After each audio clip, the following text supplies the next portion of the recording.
called up journalists, some of them prominent ones from across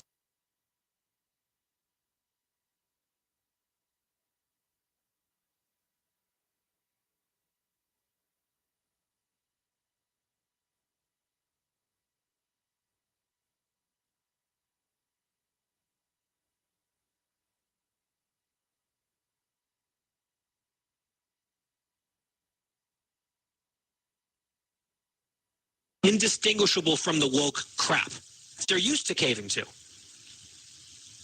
And the backlash has been so severe that now we have a retreat. Earlier this afternoon, we will get to the retreat as soon as we come back. I guess that's the good news. The whole episode is deeply disturbing. It is very, very concerning that the initial instinct of this institution was side with the communists. But at least we have enough of a heartbeat left in this country.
Coming to you live from Stuart, Florida, the greatest little town in the world, it's the award-winning, critically acclaimed Get Up and Go show on AM 1450 WSTU. You're invited to call the show anytime at 772-220-9788. And now, broadcasting live from the Palatial Studios, here are your hosts, Evan and Bonnie. And a top of the Tuesday morning to you and yours this morning. You are being a grumpy pants. I'm not being no grumpy pants. I'm in a fantabulous mood. They tell me you're some kind of entertainer. Yes, both myself and my work wife. Don't you hate pants? I do hate pants, but I'm on the radio, so I don't want people getting a bad visual of both of us. It is 6:07 this morning. Mr. Clock, would you please certify the time? It's now 6:07 a.m. 6:07 a.m. on the Get Up and Go show for a Tuesday morning, and want to say good morning to my lovely, beautiful work wife, Bonnie Ashley. We say good morning to you, Evan 9, and good morning. How are you, dear? Well, you know, I was riding around the neighborhood last night. Yeah, you were in the hood. Yeah, I was on my way to get some kitty food, and I enjoyed listening to our boss, Greg, on the radio. Yeah. Greg does the broadcast for the IRSC Pioneers, and he always does a very fine job, and, you know, he loves to do that sort of thing. And when I was listening last night, the Pioneers were leading by 4 points, and it looked like that game stayed pretty close as they went on to win by 5. That score was 83-78. So IRSC Pioneer guys beating the Florida Southwestern Bucks yesterday. Very nice. Round of applause for them. Definitely so. And, you know, the number 1 team in Florida, and they're number 2 in the USA, just behind Salt Lake City.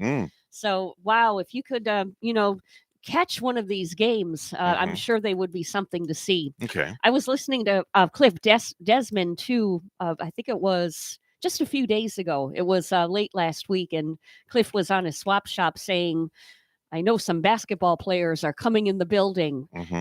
And Cliff said, I think he stated, like, when I got to look up to these players, Cliffy said, you know, I'm a pretty tall guy, but when I have to look up to some of these guys coming in, I think they're Pioneer basketball players. There you go. So it sounds like they were visiting our sister station, That's WPSL2, nice. last week. I know Greg really enjoys doing those basketball games. That's his, you know, everybody has their little thing that, like, it puts them in their happy place. Like me, I have my certain one thing that puts me in my happy place. You have something. And I know that Greg's happy place is when he gets to go do the Indian, you know, the basketball games. Yeah, like when he's courtside. And, you know, a part of, I guess you can do basketball by yourself. Basketball goes so fast. It's always moving. Yeah. But a part of me was thinking to myself, boy, would I like to be sitting by Greg's side and doing some color commentary? He's so good at what he does. He's just incredible. Yes. Really is. He's got his act together. Yep. But, you know, never a dull moment really in basketball. No. It's flying. So, definitely so. Really only a need for one commentator, I guess. Yeah. Hey, you know, he holds the fort down. He does a great job doing it. And USA, we don't have any gold medals yet. Oh, no. I hate to say. This is this Olympics is off to a weird, slow start, I guess. Okay. But I guess it's not a record. We went, you know, a few days now without winning gold. The record for us is the first 9 days without a gold, and that happened, Evan, in 1936. Oh, Lord. When finally a two-man bobsled team finally snagged a gold medal in the 1936 Olympics, I guess. That's not good. So we're waiting for the gold any day now. U.S. skier Ryan Cochran Siegel picked up a silver in men's Super G. For anybody following the Olympics, I guess. Or I turned it on for just a few moments last night. Turned it right back off. I don't know. It's just something about the Winter Olympics. I just can't get into it. There's something beautiful, though, about especially when they have the couples figure skating. That is beautiful. And the other thing that I think is really super cool, and I've watched it, and my hat tips off to these guys. They start up really high on the ski slope, and they come down, and then it goes like that, and then they jump. And they just like sail and soar like a bird. Ski jumping. Yeah. Yeah. They soar like a bird. And I'm like, wow, that's pretty I can't say the word on the radio. I'll say it's pretty gallsy with a G. I get it. It You is. know? I couldn't even picture that. Wow. I've gone downhill skiing before, but I've never done any jumping and ski flying like that. I mean, to go airborne like that for so long, you're like in the Mhm. air for like 10 seconds. There's a place where they have it where now for the life of me I can't remember the name of it, but Mhm. where I grew up in the UP in upper Wisconsin, which is bordering northern Michigan, Mhm. there was a ski jump in a ski jumping area not too far from where I grew up, Mhm. even though I never attended one of the events. But we have a place close to us in northern Wisconsin where those boys went flying too. You couldn't pay And me enough to do that.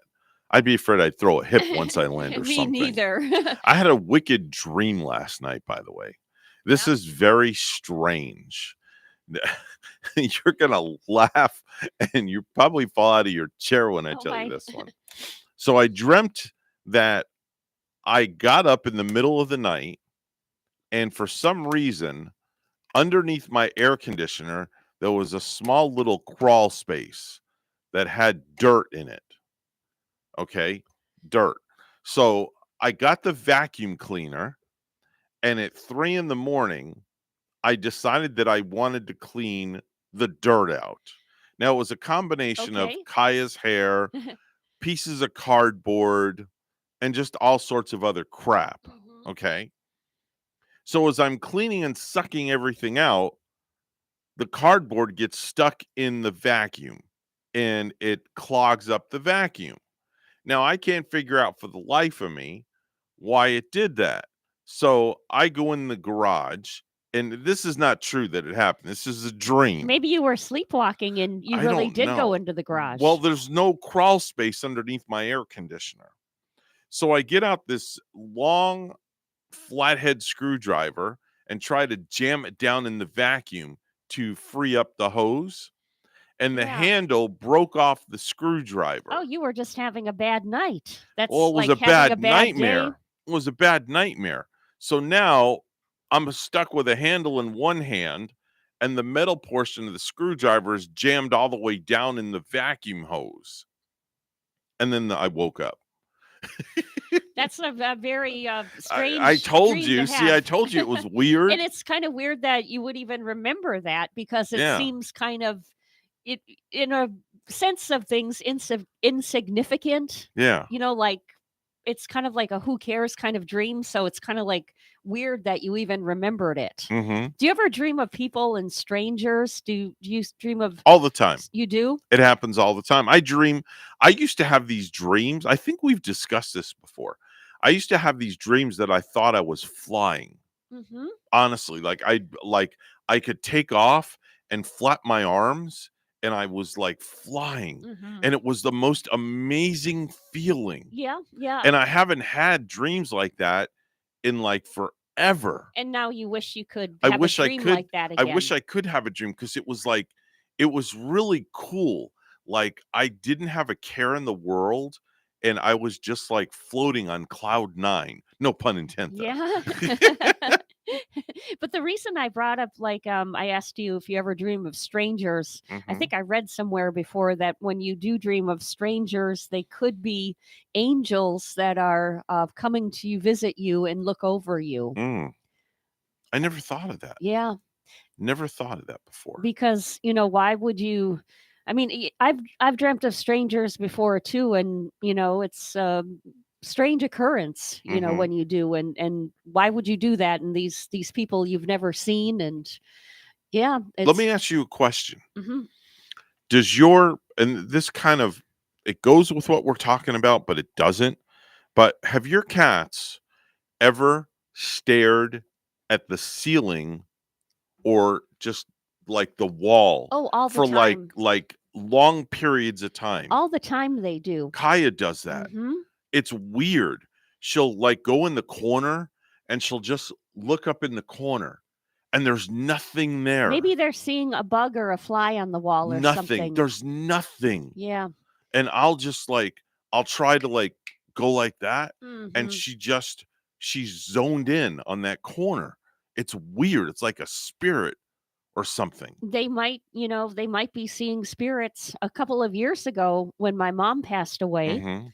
it just seemed like, they know when you're feeling sorrowful too. They Right. know when you're sad. Oh yeah. So after my mom passed away, Jack Frosty, my shy kitty cat, would start coming out by me more and more. Mhm. And even when Gary was there, usually he doesn't like to be around other people. He's kind of like, this cat belongs to me. He's Mhm. my cat. Right. But he was coming out, even with other people around out in the Wow. living room, just, sitting by me. And I think he could tell that I was depressed. I think honestly, it's there are spirits. I honestly I believe in it because of my father. I've told you this before, where like the chair, we've seen the chair move on its own, the whole cross flying off the fireplace ages ago. And then like when we used to have my dad's chair out in the living room, Kaya would like just stand next to the chair and like just stare up, Mhm. and it's weird. How old is your house? My house is 13 years old now. Are you the first occupant of it? Yes, yes, Mhm. yes. We moved in. We built the home after my dad passed. My dad left a nice little chunk of money, and we put it as a down payment on the home. And then we moved in a year later after we bought the home. And the first thing we put up was my father's military But portrait. your dad never lived there? No, Mhm. never ever lived there. I see. Never lived there.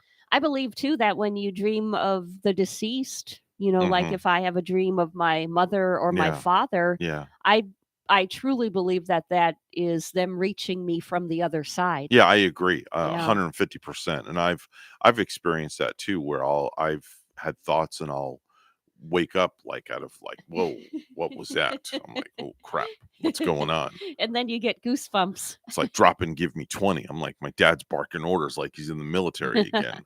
I love Jeez. having dreams of my Yeah, parents. oh, it's beautiful. You know what? I'm going to do this twice this morning, Evan, What? because I met some lovely girls. I'm not really sure which hour they're listening, Okay. but 3 ladies came to massage yesterday, Mhm. and I worked on Barbara from Indianapolis. Oh, Wonderful lady, and okay. she came in with her friend Beth, and there was Kathy Mhm. getting a facial too. And so Barbara, Beth, and Kathy, BBK. top of the morning to you, Wow, ladies. good morning, ladies.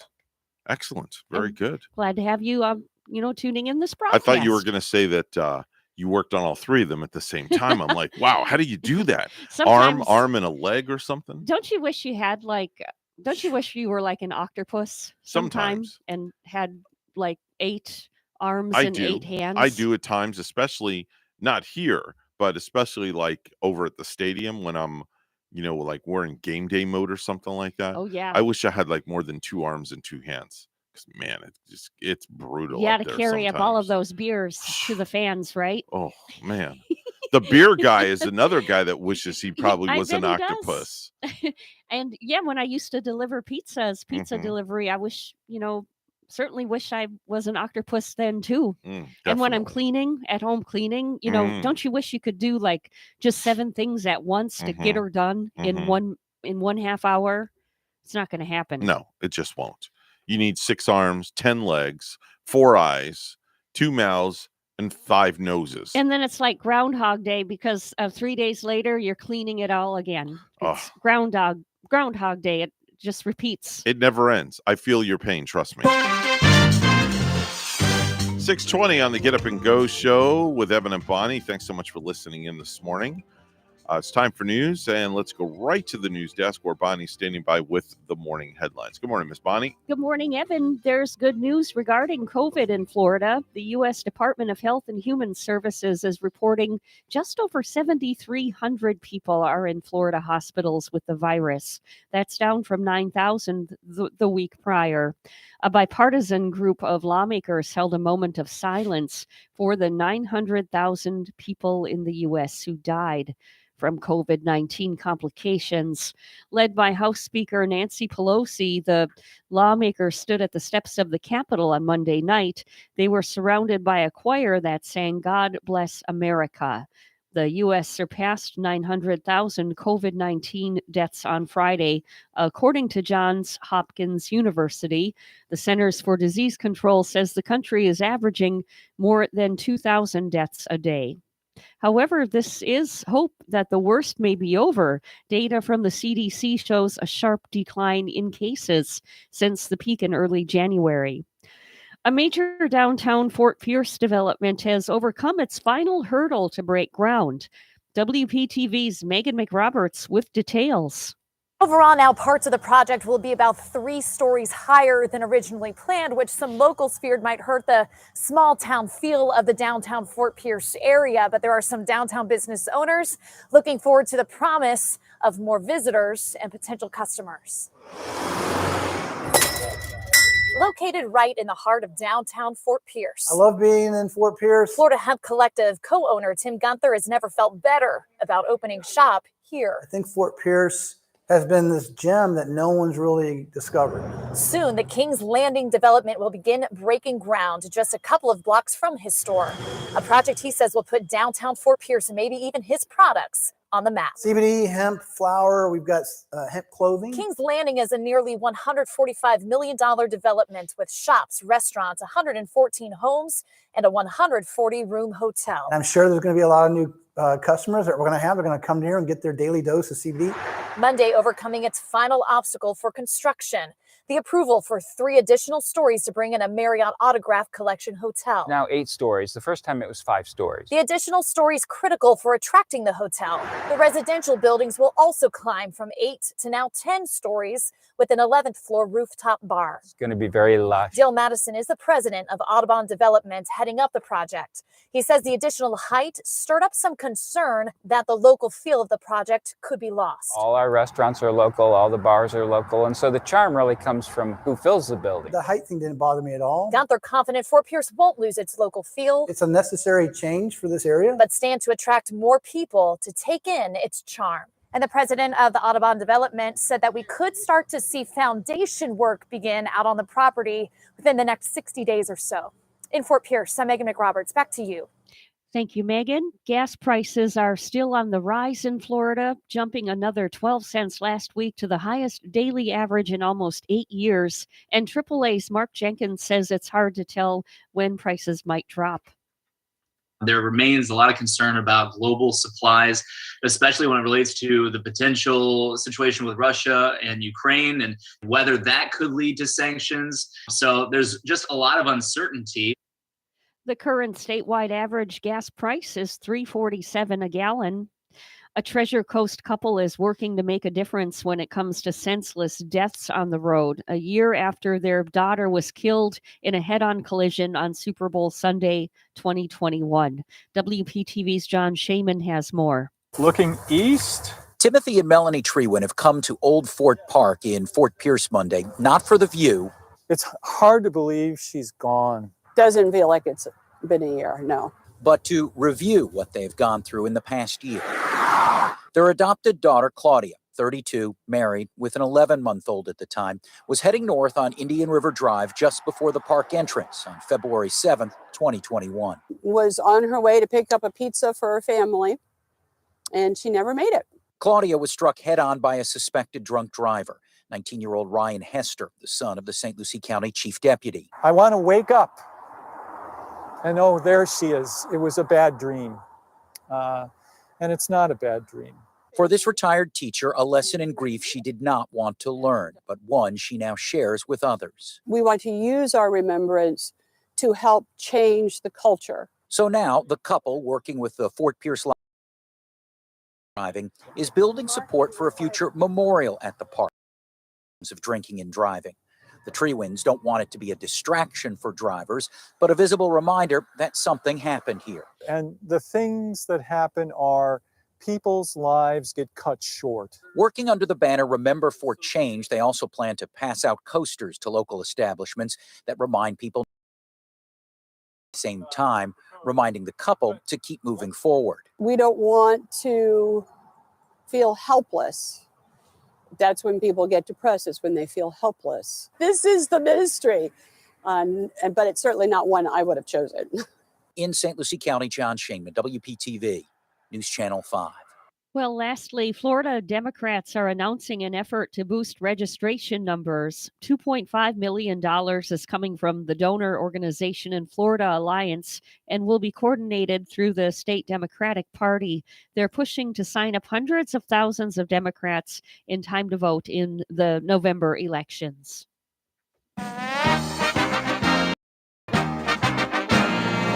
We did mention the U.S. did not win any gold medals in the first 4 days of the Winter Olympics. We went 7 days without a gold medal in 1988 and 4 days in 1998. But in action late last night, U.S. skier Ryan Cochran-Siegel did pick up a silver in men's Super G. And the most intense and storied rivalry in hockey returning to the ice during tonight's Winter Olympics action at 11:10 Eastern Time when Team USA and Canada face off in their final women's tournament preliminary round game. Both teams are 3-0 in group play. News time is 6:27, and we'll have weather and traffic together next.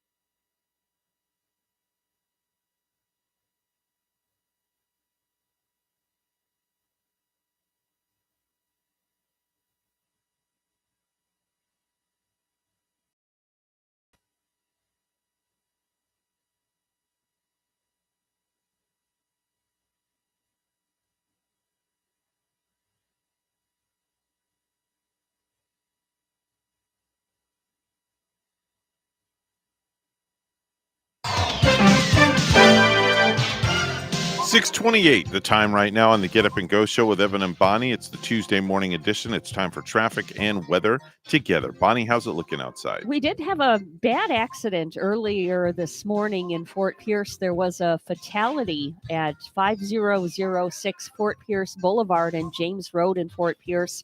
There was like a fatality in the early morning hours with roadblock in that area. Getting out on our major highways, so far so good right now. We're not seeing any accidents happening right there. US 1 has been looking fine this morning. And if you see traffic, give us a call at 220-9788 at 220-WN. Cloudy and 64 right now in Stewart. In Hobart, Tasmania, Australia, it's 63. Here's our weather at WPTV. Your WPTV First Alert forecast calls for temperatures this morning in the 60s with cloudy skies and a few showers brushing the coastline. This afternoon, mostly cloudy skies with a few passing showers, then increasing rain chances into the overnight hours. Tomorrow, highs in the low 70s, cloudy with scattered showers as the front moves in. Thursday, a chilly start with morning temperatures in the mid-50s. A nice cool day with highs in the low 70s and abundant sunshine. Friday, another pleasant afternoon with highs in the low 70s, staying mostly sunny. For the weekend, increasing rain chances by Sunday as another cold front sweeps in. I'm WPTV First Alert meteorologist Katya Hall on WSTU AM 1450, Martin County's Heritage Station.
You're listening to the Get Up and Go Show with Evan and Bonnie on Martin County's Heritage Station, AM 1450. Now let's get back to the program with Evan and Bonnie. It is 6:32 on the Tuesday morning edition of the Get Up and Go Show with Evan and Bonnie. It's time for viral videos.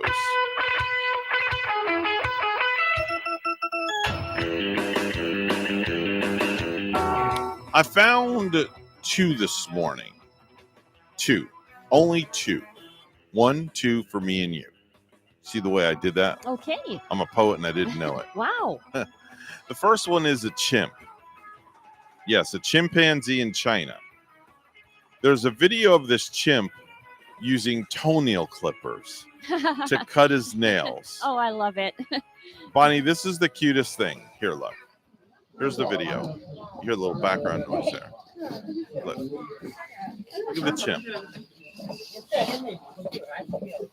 The chimp is cutting its own toenails. You hear people in the background, they're watching, they're talking. Is that not the most amazing thing? Those creatures are so intelligent. Very intelligent. And, he likes grooming himself. Yes. And yeah, a chimpanzee, using the toenail clippers, actual toenail clippers. Mhm. My cats, they groom themselves too. I've seen, but they don't use toenail They clippers. use their tongues. I've seen right? them, and I've actually seen Frosty or Jack grab their on their back leg. I've seen them grab their claw before with their mouth and pull at their claw. Really? Yeah. Kaya will do that every now and then where she'll like chew on her nail Mm-hmm. to try to like bite her own nail, and I have to stop her every now and then. See, there's an instinct for animals too, where they like to keep themselves cleaned and Mhm. groomed, but I guess that chimp knows how to do it with the real deal. Grab Mhm. some toenail clippers. Definitely so. I've got another cute little video. This is a little girl. And it's a little girl and a mom that are playing supermarket. Okay. They're playing supermarket, and the girl has to check out, and the mom asks for the debit card. And it's so adorable. Where are you Listen. paying, ma'am? Cash or debit? I'm putting on the films here. Okay, but I need to know how you're paying, ma'am. Cash or debit? Okay, my debit card. Okay, well, where's your debit card? It's not over here. Ma'am, I need a payment in order to let you leave with your groceries. It's right here. It's right here. Okay, I need to pay it right. It go like this, and it go like this to push right in. Like. Ma'am, I'm sorry, your card was declined. I can't let you take the groceries. I'm sorry. Oh my God. The card was declined, and she goes, "I'm sorry." No peas and carrots for that little girl. That was so flipping adorable. That's very cute. Yeah. It really was. And teaching the child when she's so very young Uh-huh. the value and how you have to get your groceries. Yeah. That's that was cute. That was definitely cute, I must say. Bonnie, did you know that only 18% of us get out of bed immediately when we wake up in the mornings? Now, are you one of those type of people? I'm in that 18%. Are you? Yes. Okay. I mean, I am instantly up, and You're like boom, up, out of bed. I'm awake before the alarm clock, and I'm not one to sit there and lay there and hit the snooze button and fall back asleep several times. That's all Rachel's all about that. Yeah. She's a snooze girl. Oh yeah, I'll throw her under the bus when it comes to stuff like that. I get too anxious. I just can't do it. Yeah. I'm just like, what's 10 more minutes of sleep? Nothing to me. I might as well get up and get moving. No, because it's like you've taken that time to get back into that sleep, then you got to get right back up. So it's like it's wasted. And I have a hard time doing it. If I look at my clock to find that I only have a half hour of sleep, which Mhm. is a half hour is pretty good. You Mhm. could get some reasonable sleep that way. But usually if I have a half hour, I'm not falling back to sleep then either. I woke up at 3:30 this morning, and that's a little early for me because normally I get up at 4:15 Oh, and that I'm out the is. door at 4:30. Why were you up so early? I don't know. Because of that dream? I think so. That dream of honestly, you getting in that little crawl space? I know. And So I woke up at 3:30. I went, and this is weird too. I went in the bathroom and I put on my sweatpants that I'm wearing, and then Yeah. I went and laid back down Oh, man. with my sweatpants on and just kind of laid there and just like I zenned for like 30 minutes because I Yeah. just wasn't ready to get up. And then when 4 o'clock came, I just popped right up and Mhm. did what I needed to do and walked out the door at 4:30. I've done that before where I'll lay out in the living room for a while and take a little snooze Yeah. before work while maybe while the TV is on, while the Yeah. news is on. Like I kind of want to be listening and then I'll kind of zone out a little bit. Did you know that 78% of people say a clean car makes them feel they have their life together? Yeah, and I don't feel that way lately. Oh, No? my car has been Is it dirty? It needs a cleaning. So do you feel like your life's in shambles because of A that? little bit. Do Yes. you really? A little bit I do. So I'm OCD about mine also. I bought this battery powered vacuum that I bought specifically just to use on my car. Everybody could use one of those, I So think. I hate when the outside, this is strange. The outside of my car can be dirty, completely dirty, but the inside, I hate when it gets dirty. Yeah, it's gross. I don't isn't like it? that. It is. It's a real It's icky, nasty. gross kind of feeling. I'm like, I'm Yeah. always out there with the little wand, like getting up the hair and this and that and the other. And even when Rachel gets in it, or she'll bring like schmutz in the car, Yeah. I like have to go after behind her. I'm a gas station stopper too, where I will stop at a gas station and just unload garbage out of my car Yeah. into their little barrels. Yeah, Rachel uses her truck as a garbage dump, but she's been pretty good lately. Yeah. But usually I'll like if I have to drive her car somewhere and I'll find like straw wrappers like in the cup. I'm like, why can't it make it into the garbage?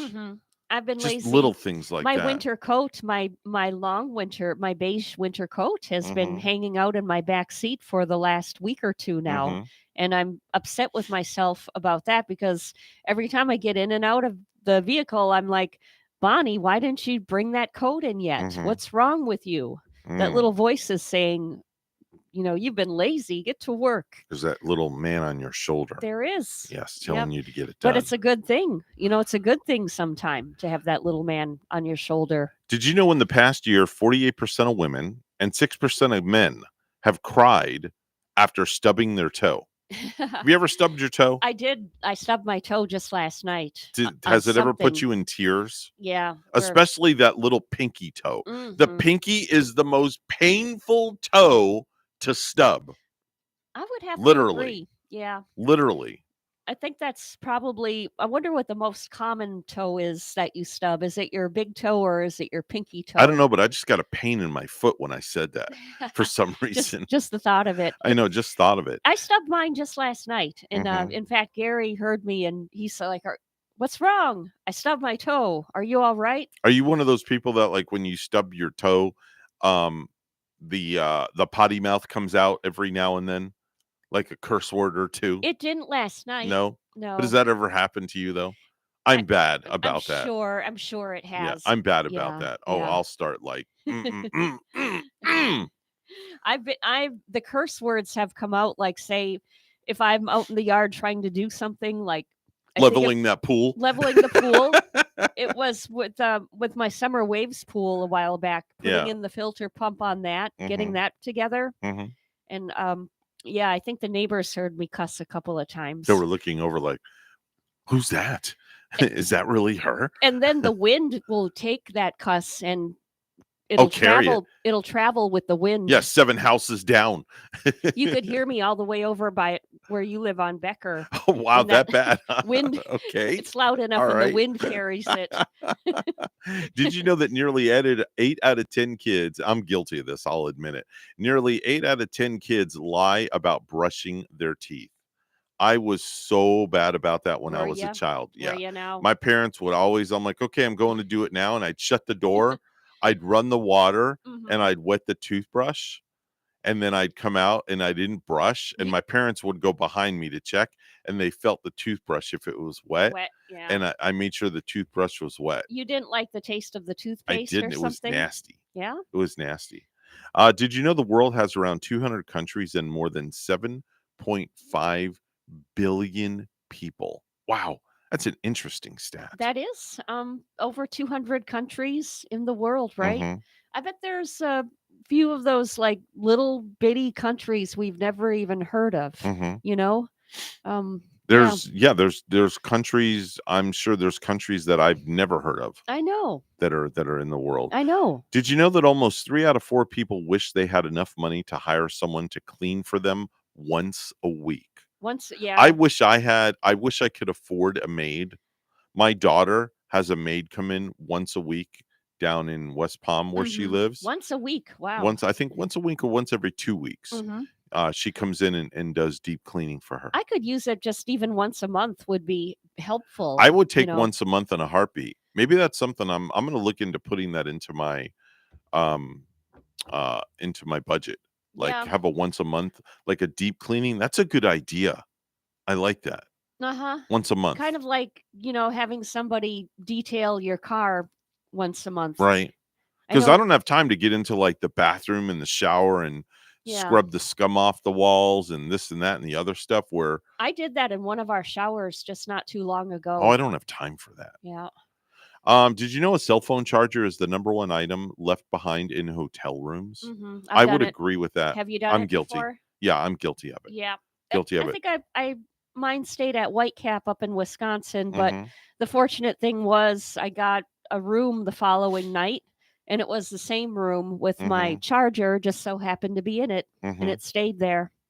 In a recent survey that asked people, what is the most stressful thing you've ever experienced? What do you think it is? Just out of curiosity. The most stressful thing Ever that you ever experienced. perhaps a car accident? Okay. It's up there, but Okay. not at number 1. Not at number 1. No, try one more. An illness, a relative's illness, cancer or something. That's up there, but they say that buying and selling a house Oh yeah. is number 1. That is number 1. It's Oh very my gosh. stressful. Yeah. All the papers and addendums and Do you the remember hassle.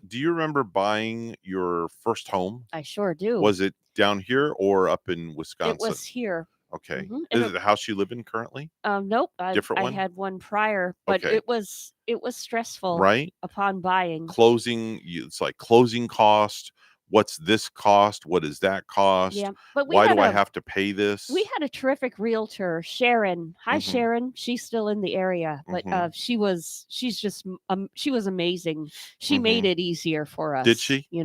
My dad used to be in real estate and he assisted because I didn't know, what closing. I'm like, why am I being charged $6,000, $7,000 for a closing cost? What is a closing cost? And I had to be explained to that all these different fees add up for like a closing cost. You have to like pay your prepays, like your insurance and your taxes up front and this and that and doc stamps and your homeowner's insurance. And oh my gosh, I was like, wow, what a pain in the butt. It's very stressful. I was a realtor for a while in Madison, Wisconsin. Mhm. I got my realtor license. Mhm.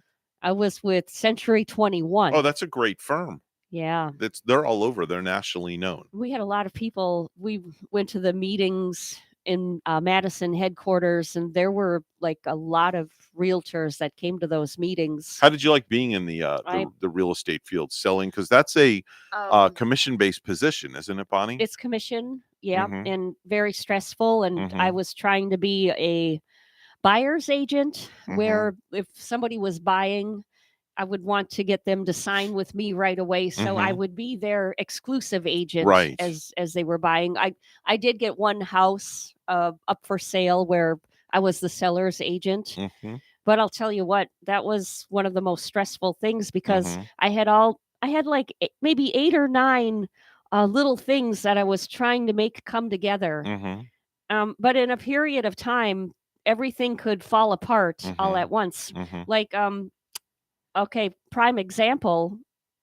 So I got a buyer to work with me, but I didn't get her to sign my exclusive buyer's agent contract. So I was helping her, driving her around, looking at homes. Then she was out jogging one day and met a friend of a friend of a friend who knew another agent. And you didn't. And then you lost the deal. Yeah, so that's not right. Did the legwork, bringing her around, and That's then not right. I lost her to another agent. There's just so many things that can go wrong. The rewards are great because if you sell a $300,000 home, I think the real estate commission is like 6%, isn't it? I think so. So that's like an $18,000 payday just for one house. Yeah. So it's not too bad. And I do have a good friend. Her name is Shelly Hi, Shelly.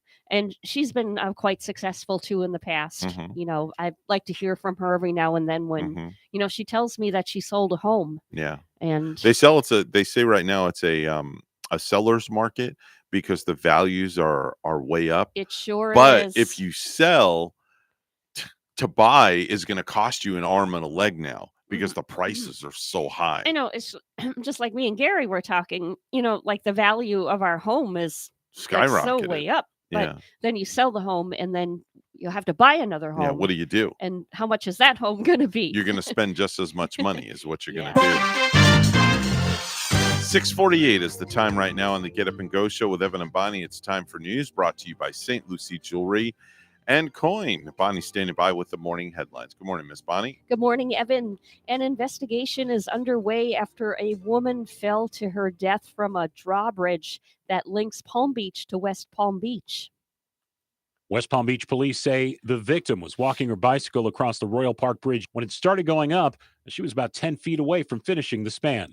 A police spokesman says a man attempted to rescue the woman as she tried to hold on to the elevated bridge, but was unsuccessful. She fell 50 to 60 feet onto the mechanical parts of the bridge below. There was a bridge tender on duty and bells that go off when the bridge goes up. But part of the investigation includes whether the woman may have walked past the crossing arms after the signals were down. I'm Joel Malkin. Gas prices are still on the rise in Florida, jumping another 12 cents last week to the highest daily average in almost 8 years. And AAA's Mark Jenkins says it's hard to tell when the prices might drop. There remains a lot of concern about global supplies, especially when it relates to the potential situation with Russia and Ukraine and whether that could lead to sanctions. So there's just a lot of uncertainty. The current statewide average gas price is $3.47 a gallon. There's good news regarding COVID in Florida. The U.S. Department of Health and Human Services is reporting just over 7,300 people are in Florida hospitals with the virus. That's down from 9,000 the week prior. And a bipartisan group of lawmakers held a moment of silence for the 900,000 people in the U.S. who died from COVID-19 complications. Led by House Speaker Nancy Pelosi, the lawmakers stood at the steps of the Capitol on Monday night. They were surrounded by a choir that sang, "God Bless America." The U.S. surpassed 900,000 COVID-19 deaths on Friday, according to Johns Hopkins University. John Prince will be the school district's next superintendent in St. Lucie County. In a 4-1 vote Monday, the school board selected Prince to succeed Wayne Gent, who announced his retirement less than 3 weeks ago. Jennifer Richardson cast the lone opposing vote. The decision comes 11 days after the board already signaled it was prepared to promote Prince, the deputy superintendent, since 2015 without considering any other candidates. Prince, age 52, is expected to start July 1st after Gent's retirement is effected June 30th and a new contract is negotiated and approved.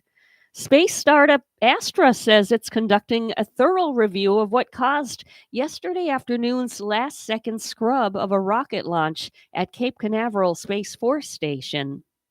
3, ignition, 1, 0, abort. That was the second attempt by Astra to launch the rocket. No new launch date has been set. And lastly, less than a week after announcing his retirement, former Tampa Bay Bucs quarterback Tom Brady is dropping hints at a possible comeback. on the Let's Go Sirius XM podcast. Brady said he's going to take things as they come, adding, "You never say never."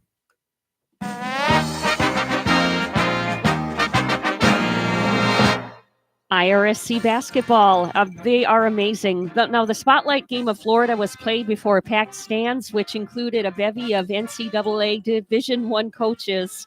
The Pioneers outlasted the Florida Southwestern Bucks 83-78. If the score sounds familiar, well, that was the score of the first game a week ago. Jacob Tracy led all scorers with 21, while Jonathan Siss added 19, including 3 clutch free throws in the final minute of the game. The Pioneers are the number 1 team in Florida. They're number 2 in the USA, right behind Salt Lake City. Now, the Pioneers host Hillsborough Wednesday with the ladies at 5:30 and the men at 7:30, and both games can be heard on WPSL Global. News time is 6:53, and we'll have weather and traffic together for you next.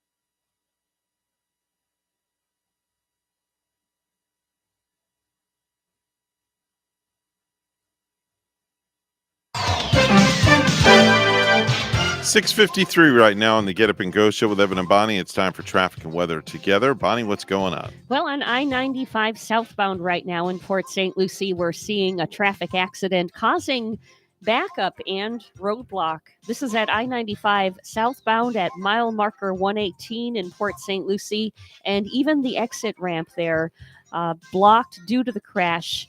So use some caution. Once again, this accident we're seeing is I-95 southbound, mile marker 118, Port St. Lucie. There's your latest look at traffic. It's 61 in Port St. Lucie this morning, and in Green River, Wyoming, I've been there before. I've got cousins there. It's 30 degrees under a clear sky. Here's our weather at WPTV. Your WPTV First Alert forecast calls for temperatures this morning in the 60s with cloudy skies and a few showers brushing the coastline. This afternoon, mostly cloudy skies with a few passing showers, then increasing rain chances into the overnight hours. Tomorrow, highs in the low 70s, cloudy with scattered showers as the front moves in. Thursday, a chilly start with morning temperatures in the mid-50s. A nice cool day with highs in the low 70s and abundant sunshine. Friday, another pleasant afternoon with highs in the low 70s, staying mostly sunny. For the weekend, increasing rain chances by Sunday as another cold front sweeps in. I'm WPTV First Alert meteorologist Katya Hall on WSTU AM 1450, Martin County's Heritage Station.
If you have a suggestion for the show, we would love to hear from you. Send us an email to WSTUmorningshow@gmail.com. Now let's get back to the Get Up and Go show. Here's Evan and Bonnie. 6:58 on the Get Up and Go show with Evan and Bonnie. It's the Tuesday morning edition. And speaking of Tuesday morning, coming up in the 8 o'clock hour, Chief Deputy John Budensiek from the Martin County Sheriff's Office is going to be here with us. And of course, he'll give us all the insight and the latest and greatest things that have been happening in the past week in the Martin County Sheriff's Office. Yeah, and last week the hot topic was the parks and, what some people were, leaving their graffiti in some of our beautiful parks here in the Stewart area and kind of vandalizing the places. So maybe we'll get an update from Mr. Budensiek. Hopefully he'll tell us that things are a little bit better going on with that. Yeah, definitely. So we're going to take a short pause for the cause. We're going to step back. The news is coming up next, right here at WSTU Stewart, Martin County's Heritage Station.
Coming to you live from Stuart, Florida, the greatest little town in the world, it's the award-winning, critically acclaimed Get Up and Go show on AM 1450 WSTU. You're invited to call the show anytime at 772-220-9788.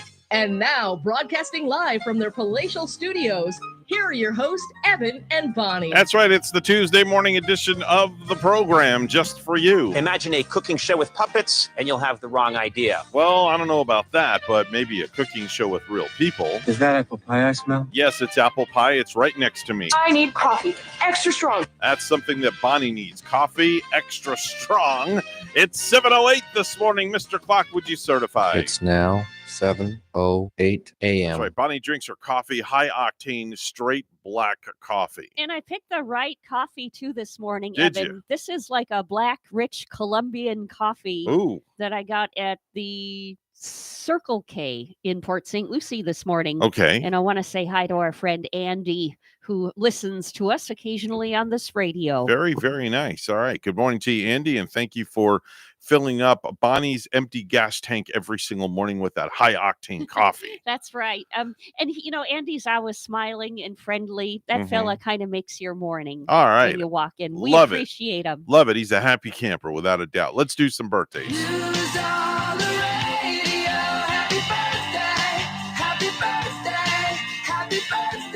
Today's date, February the 8th, 2022. It marks the...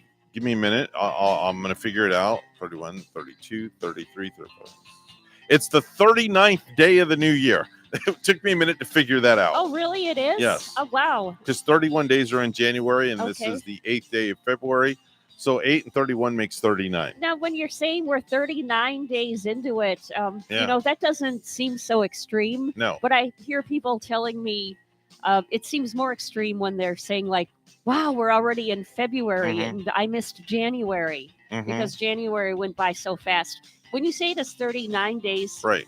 I'm just like, time's not going by that fast No. then. How about look at it this way? Only 326 more days until the new year. Yeah. I just figured That's all that out in my fascinating. head.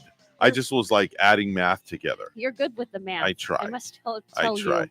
What do you got for me for birthdays? You're like a walking calculator Oh, over stop. there. Chinking button 73 divided by 45, add 8, square root of 7, and I have no idea. No birthdays today, No. but Oh, no. at February 8th, it just reminded me I do have to get my car payment in the mail. Oh, okay. And I have a birthday next month, so I've got to buy the sticker tags too. So Okay. happy birthday to me. All right, there you go.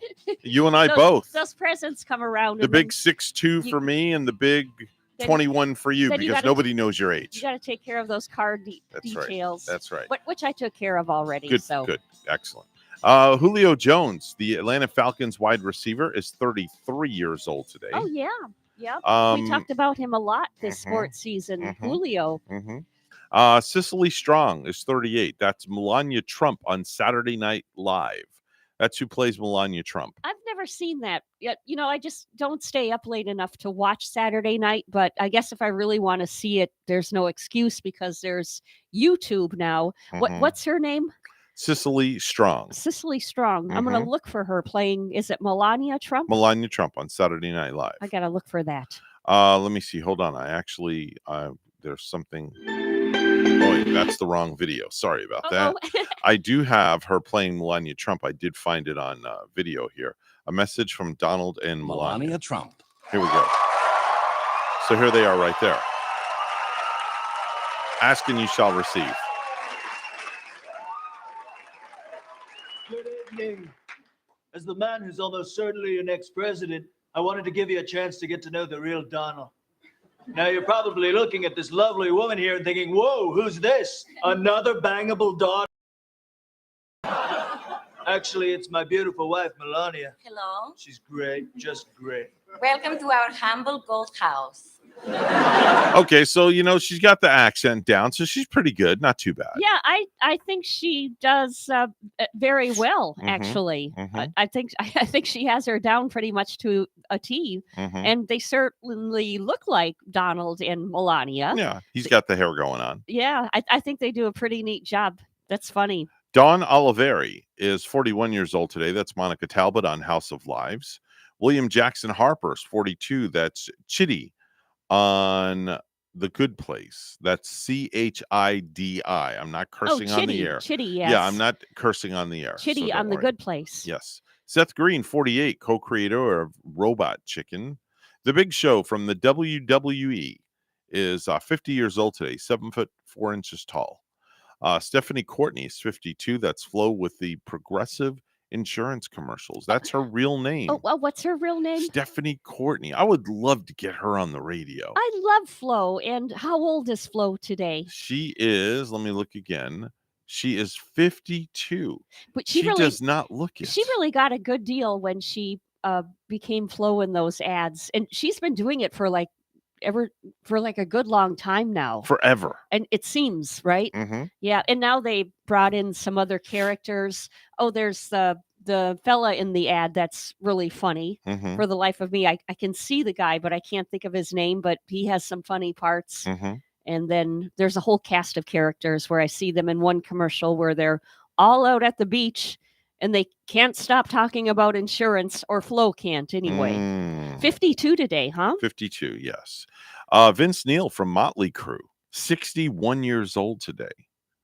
Wow.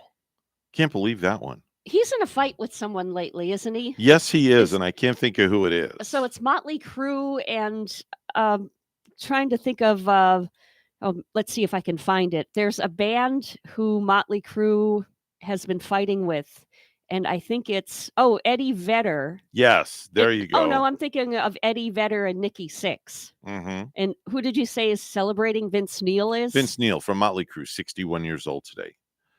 Okay, so it's Motley Crue. Him from Motley Crue fighting with Eddie Vedder of Pearl Jam, but the feud between Nikki Sixx and Eddie Vedder, I guess. Okay. Yeah. Celebrating a birthday in the heavens, the one and only from Different Strokes. I think this is from Different Strokes. Gary Coleman, the little guy, passed away in 2010. Celebrating a birthday in the heavens. Jack Lemmon passed away in 2001.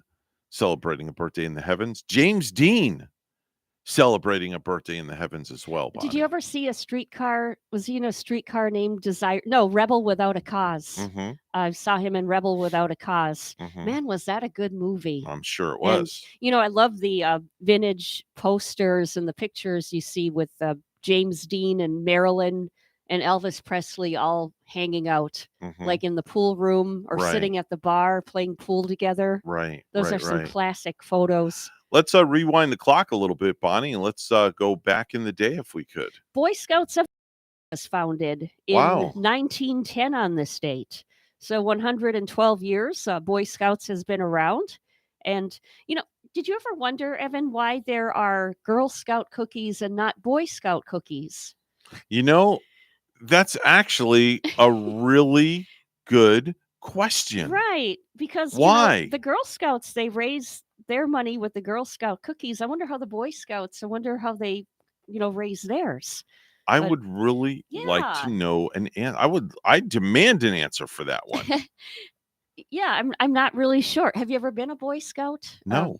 I've never been a Girl Scout either. I think I was in 4-H one time. Never have. But that's about as far as I went with getting into clubs. Never have. 46 years ago, in 1976, Taxi Driver premiered in New York. It starred Robert De Niro and Jodie Foster. Oh, wow. You talking to me? Hey, you talking to me? You talking to me? You talking to me? Let's see, 28 years ago in 1994, Jack Nicholson, he attacked a guy's windshield with a golf club in a fit of road rage after the other guy cut him off in Hollywood traffic. Jack eventually reached an undisclosed settlement to avoid a criminal lawsuit.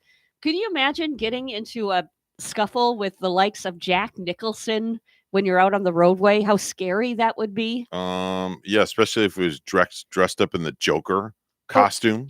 Or just by how scary he has been in his movies to see Jack Nicholson coming at you in a fit of rage. Oh yeah. Al Pacino is another one, Evan. In a true story, my sister-in-law was visiting New York City, and she accidentally stepped on a movie set only to be yelled and screamed at Oh, jeez. from the real Al Pacino. Oh, jeez. Not good. Could you imagine? Not good. Bet she never did that again. I bet she'll never forget that. No. I mean, Wow, that's incredible. He's a scary kind of a scary character too, or Yeah. he can be in some of his movies. Yes, But agreed.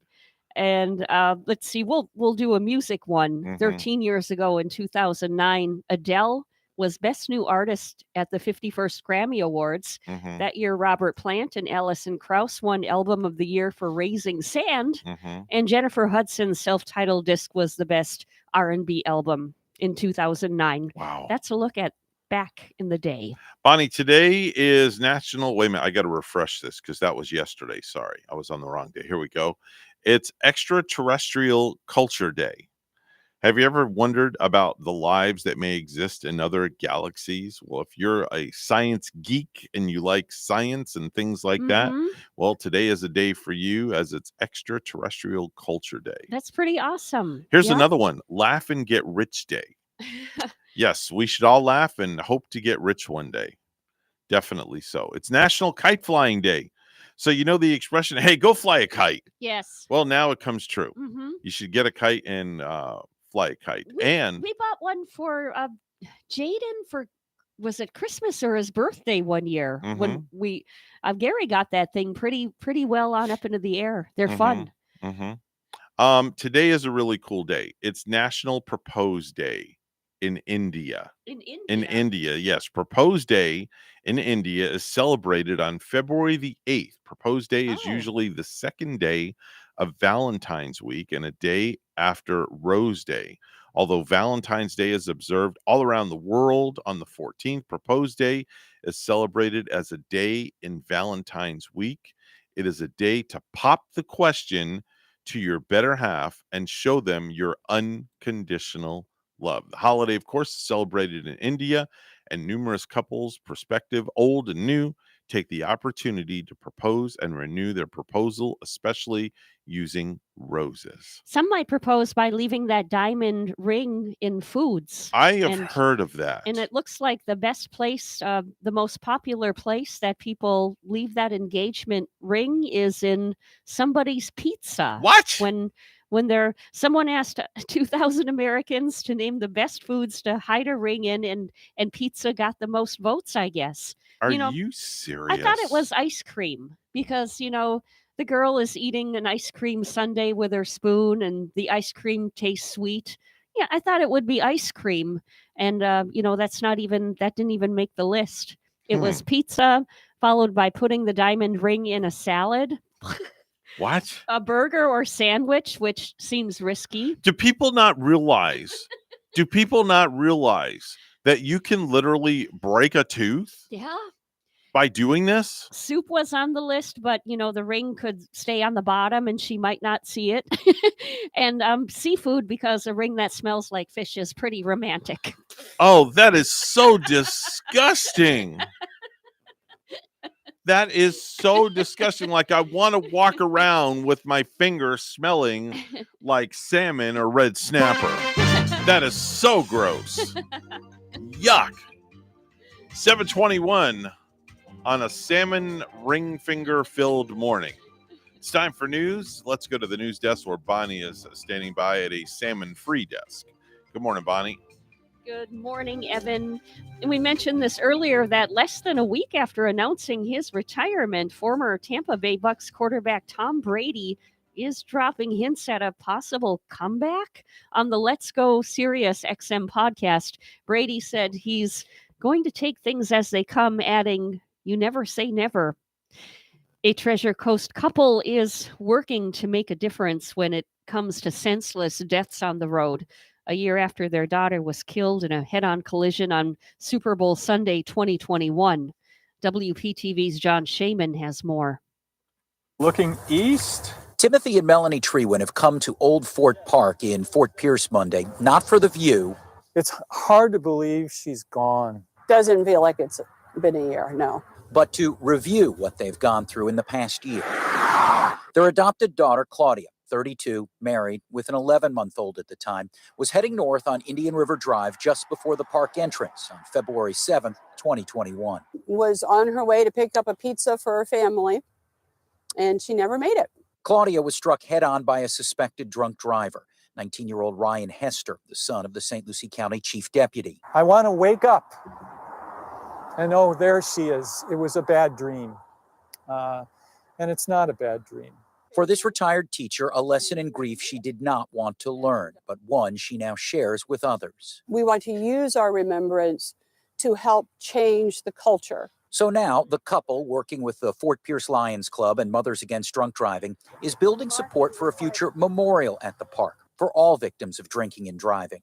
The Treewinds don't want it to be a distraction for drivers, but a visible reminder that something happened here. And the things that happen are people's lives get cut short. Working under the banner Remember for Change, they also plan to pass out coasters to local establishments that remind people not to drink and drive, and at the same time, reminding the couple to keep moving forward. We don't want to feel helpless. That's when people get depressed, is when they feel helpless. This is the ministry, but it's certainly not one I would have chosen. In St. Lucie County, John Shainman, WPTV, News Channel 5. John Prince will be the school district's next superintendent in St. Lucie County. In a 4-1 vote Monday, the school board selected Prince to succeed Wayne Gant, who announced his retirement less than 3 weeks ago. Jennifer Richardson cast the lone opposing vote.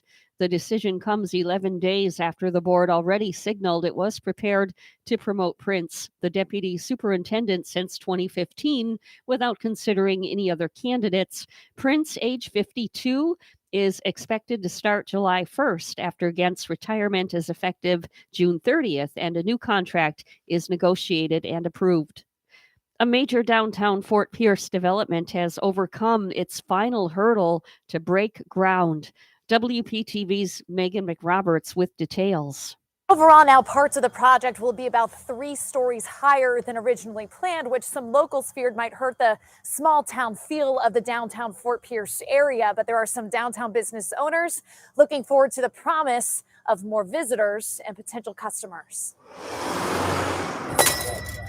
Located right in the heart of downtown Fort Pierce. I love being in Fort Pierce. Florida Hemp Collective co-owner Tim Gunther has never felt better about opening shop here. I think Fort Pierce has been this gem that no one's really discovered. Soon, the King's Landing development will begin breaking ground just a couple of blocks from his store.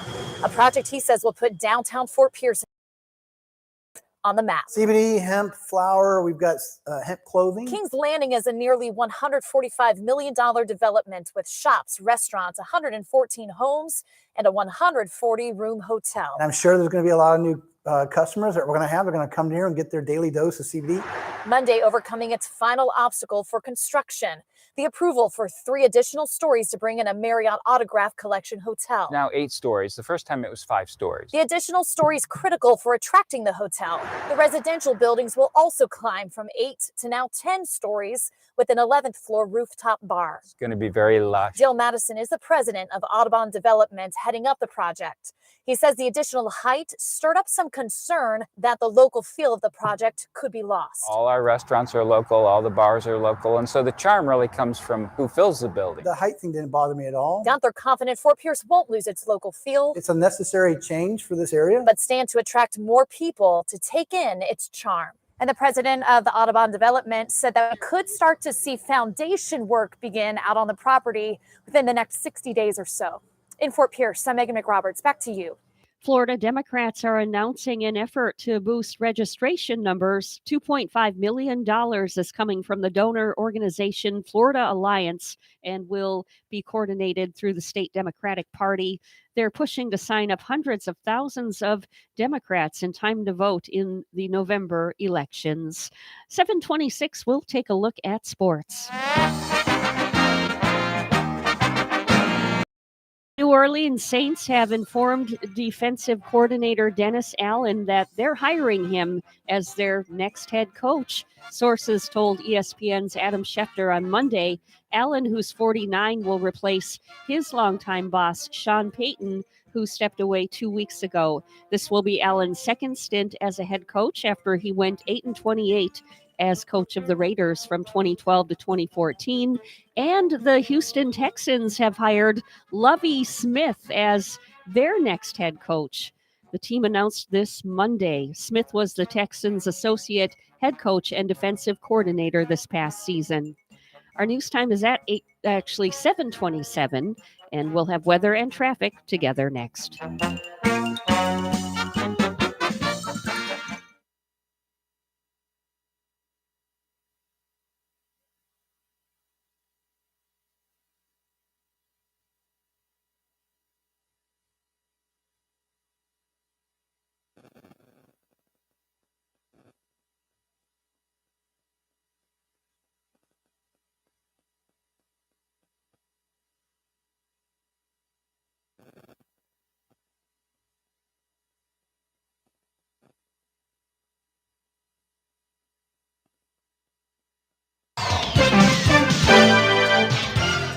$7:28 right now, the time on the Get Up and Go show with Evan and Bonnie, Tuesday morning edition. It's time for traffic and weather together. Bonnie, what's going on? Well, we're going to take a look to do a follow-up. We did see an accident earlier this morning in Port St. Lucie out on I-95. We're going to take a look to see if that accident has cleared, and it's not.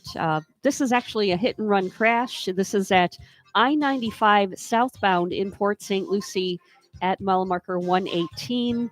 We did see roadblock earlier, but it looks like the lanes in that area now have opened up. But still look for some activity. Mile marker 118, I-95 in Port St. Lucie. And that's all we have. If you see traffic, let us know at 220-9788, 220-WSTU. 64 in Palm City this morning. Rain showers. It's 43 in Berlin, Germany.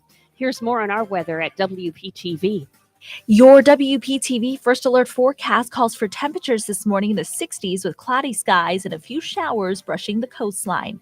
This afternoon, mostly cloudy skies with a few passing showers, then increasing rain chances into the overnight hours. Tomorrow, highs in the low 70s, cloudy with scattered showers as the front moves in. Thursday, a chilly start with morning temperatures in the mid-50s. A nice cool day with highs in the low 70s and abundant sunshine. Friday, another pleasant afternoon with highs in the low 70s, staying mostly sunny. For the weekend, increasing rain chances by Sunday as another cold front sweeps in. I'm WPTV First Alert meteorologist Katya Hall on WSTU AM 1450, Martin County's Heritage Station.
If you have a suggestion, we would love to hear from you. Send us an email to WSTUmorningshow@gmail.com. Now let's get back to the Get Up and Go show. Here's Evan and Bonnie.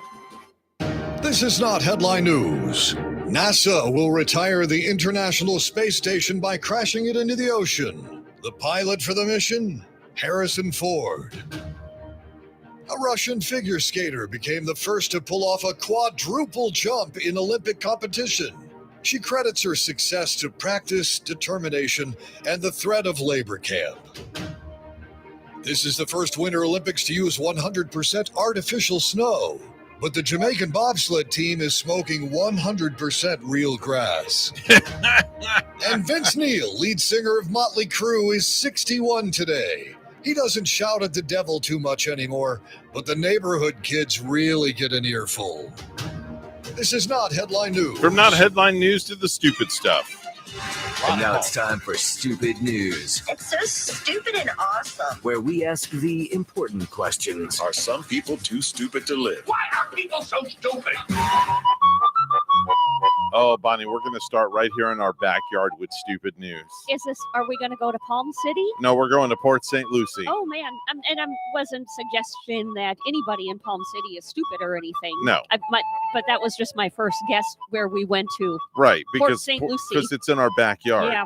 So we'll go up the street in our backyard. Okay. To the Pizzle, where 38-year-old Bradford Weitzel was at a bar in Port St. Lucie last Friday. How old is this, Brad? 38 years old. 38. Okay. Right. He was at a bar in Port St. Lucie on Friday and left after midnight, but couldn't find his car. So he did the only logical thing. He stole someone else's car to drive around and look for his. Okay. That's where he's wrong right off the bat. Now, the night was really just getting started, though. He ended up stopping the stolen car on a set of train tracks. He claims that the car died on him, which is unlikely. So the car ended up getting hit by a train while Bradford was running away, and the train caused the car to fly in the air into the side of a nearby house. Yeah, and the people were even inside, but fortunately they weren't injured, I don't think. No, they were asleep. But like you said, they weren't injured. Then Bradford found a nearby fruit stand after that. Did he want to get some fruit? I don't know, Like but get some apples and oranges. he vandalized the fruit stand for some reason and then tried to steal a forklift that he found. Oh my. But someone a had forklift. Yes. A forklift hanging out by a fruit stand after he already crashed his car into somebody's house Right. by sitting on the railroad tracks. But somebody called the cops by this point, and when the cops showed up, Bradford tried to flag the cops down like he was in trouble and told them he needed help finding his own car. Yeah, he was already having a bad night. He needed the help from Mr. Officers. Yeah, then he explained everything else he'd been up to that night, so the police arrested him instead. He's facing a bunch of charges, including counts of grand theft, auto, and criminal mischief. He didn't try to steal the fruit, but he tries to steal a forklift of all Yes, a things. forklift of all things to try to drive around to find the car that he couldn't find that he parked at the bar, which eventually I do believe that they found out that there never was really a car at the bar. Does it say what bar he had been at? No, I would love to have found out Kind of which one it curious. was. Kind of curiosity. Yeah, I'm sure we could call our friends at the Port St. Lucie Police Department and they could tell us that one. I wonder if Officer or if Chief Deputy Budenseek heard about that story. We'll have to ask. Yeah, I'm sure he did. I'm sure he has by now. Yeah. Yeah. 2 weeks ago, a masked robber in Jersey City, New Jersey, robbed a small neighborhood market that's run by the 77-year-old owner and his wife. The guy got away with $10 worth of cigars. Now, the same masked man came back 5 days later and got away with $20. The next day, he returned a third time and he got $180. Third time's a charm. Well, in two of the robberies, the 77-year-old man was assaulted, and in the third, the robber roughed up the guy's wife. Oh. Now, that's 3 times in 6 days. But when he came back for a fourth robbery last Friday, the police were right there waiting for him. Uh-huh. An off-duty cop had been keeping an eye on the store, and when the robber jumped behind the counter, the police officer sprang into action. The robber was identified as 34-year-old Travis Neely. He was arrested and charged with 4 counts of strong-arm robbery, 1 count of resisting arrest. He's also appeared to be under the influence of drugs. Well, glad they got him. I'm glad they finally got this guy. 3rd time's not a charm, but 4th time was no more. Yeah. Yeah, 4 and no more. Authorities in Frankfurt say they've arrested burglar. Frankfurt, Germany, maybe? Let me look here. No, it's in Kentucky. Authorities in Frankfurt, Kentucky say that they've arrested a burglar who stole women's underwear from various homes at a mobile home park. According to the Franklin County Sheriff's Office, 36-year-old John Hawkins III of Harrodsburg, Kentucky, was arrested this past Saturday after a lengthy investigation. Now, the sheriff's office says Hawkins was suspected of breaking into several mobile homes at the Shady Acres Mobile Home Park. Right there, that tells you something's not right. Shady Acres Mobile Home Park, the name alone, which is in Frankfurt, and stealing women's underwear. I don't know. I kind of like the name because if I lived in a mobile home park, I think I would like to have it shady. Shady Acres. Not sunny and hot. I would like a little shade. Well, according to the police, deputies executed a search warrant at Hawkins' home and discovered 100 pairs of women's underwear and bras believed to have been stolen from the homes in Franklin County in the Shady Acres Mobile Home Park. He must have hit a lot of those mobile homes to have how many pairs? 100? 100 pairs. Gosh, good gosh. Listen, I've heard of people having a feminine side, but 100 pair? Maybe next he'll go to the community developments to steal some higher end underwear. Designer, Versace, Calvin Klein. Gloria Vanderbilt. Yeah. Keep going. Victoria's Secrets. Yeah. Oh, yeah, baby. Don't be stealing my Victoria's Secret, That's right. buddy. Stick to your Walmart brand, okay? In one of the more apt examples of bringing medtech into the home and meeting patients on their terms, a developer of a smart toilet seat has raised $30 million to pursue an FDA clearance. Yes, a smart toilet seat. This sounds kind of brilliant. I thought you were going to say crappy. No, it sounds like it'd be, kind of a hot seller. Well, the maker of the heart seat aims to provide people with a regular heart health scan without intruding on their daily routine with electronic sensors in the seat for logging heart rate and blood pressure built currently into the cushion that you're sitting on. Right while you're sitting there. Yes. I kind of like the idea. The company plans to complete clinical testing, obtain an FDA green light, and begin its commercial launch before the end of the year. Now, here's where I have a problem with this toilet seat. You sit down, and it's supposed to measure your heart rate, your blood pressure, and all that other good stuff. It sounds like a good thing to me. Well, here's the problem. What happens if you get somebody that's constipated, that's sitting on the seat, and they're struggling to have a bowel movement? Now the heart rate is going up. Things are going up. Their vital signs are going up. Well, then that's just common sense. Right. But it's not going to give a good reading. Yeah, it's common sense that you're not going to get a good reading then. And what happens if this toilet seat is wired to like a telephone where it automatically calls paramedics for you if it detects your heart rate or something way up too high? I don't know. Then you'll be in deep crap. Is it going to Is it going to be that well designed though? No. Boy, you are really thinking ahead of time, Evan. Thinking out of the box. Right. Just thinking out of the box. Wow. Yeah, I don't want to no, I could think way out of the box on that one. Let's talk about a man who went on vacation who was the subject of amusement after a video of him working from his laptop while on a parasail made the rounds on social media. The sales professional made the most out of his current work from home situation by traveling to one of the best beaches in the world. Although he does most of his work remotely by phone, he thought it would be fun to send his boss a video of himself sending emails from his laptop while literally vacationing. He jokes, wow. He jokes in the video where he dangles from a parasail Huh.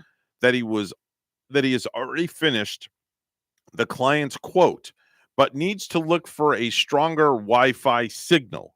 He said he was worried a little bit during the video because both of the wind and everything else was a little much, and it was tossing him around, and his boss may not have believed him. Oh. So he went up on a parasail, did work on a laptop, and his boss didn't believe him. I think his boss should give him a raise. He did a lot in a day. Yeah. Keeping up his job and parasailing, that can't be that easy. No. Have you seen those guys do it out at the jetty in Fort Pierce? Couldn't get me on one of those things. I would love it. I would actually. You would do it? I would love to go fly and glide through Really? the air like that. That Yeah. would be like the guy in the Olympics skiing I know. on the slope. Well, that one I wouldn't do. The ski jumping, I would not have any part of. But At least you fall out of the parasail, you're in the water. yeah, that's right. It's a soft land. I'd like to try that. Okay. Lastly, on Wednesday, an 84-year-old man admitted to police that he'd been driving without a license. Not just on that trip, and not even for a couple of years. He's never even had a license. And He's been 84 and he Yeah. never had a license. And he's been driving for 72 years since he was 12. I'll be. And even when he was finally caught, it wasn't for a wreck or a traffic infraction. It was technology. His car, a blue Mini, was flagged by a traffic camera for being unregistered. And so the police pulled him over.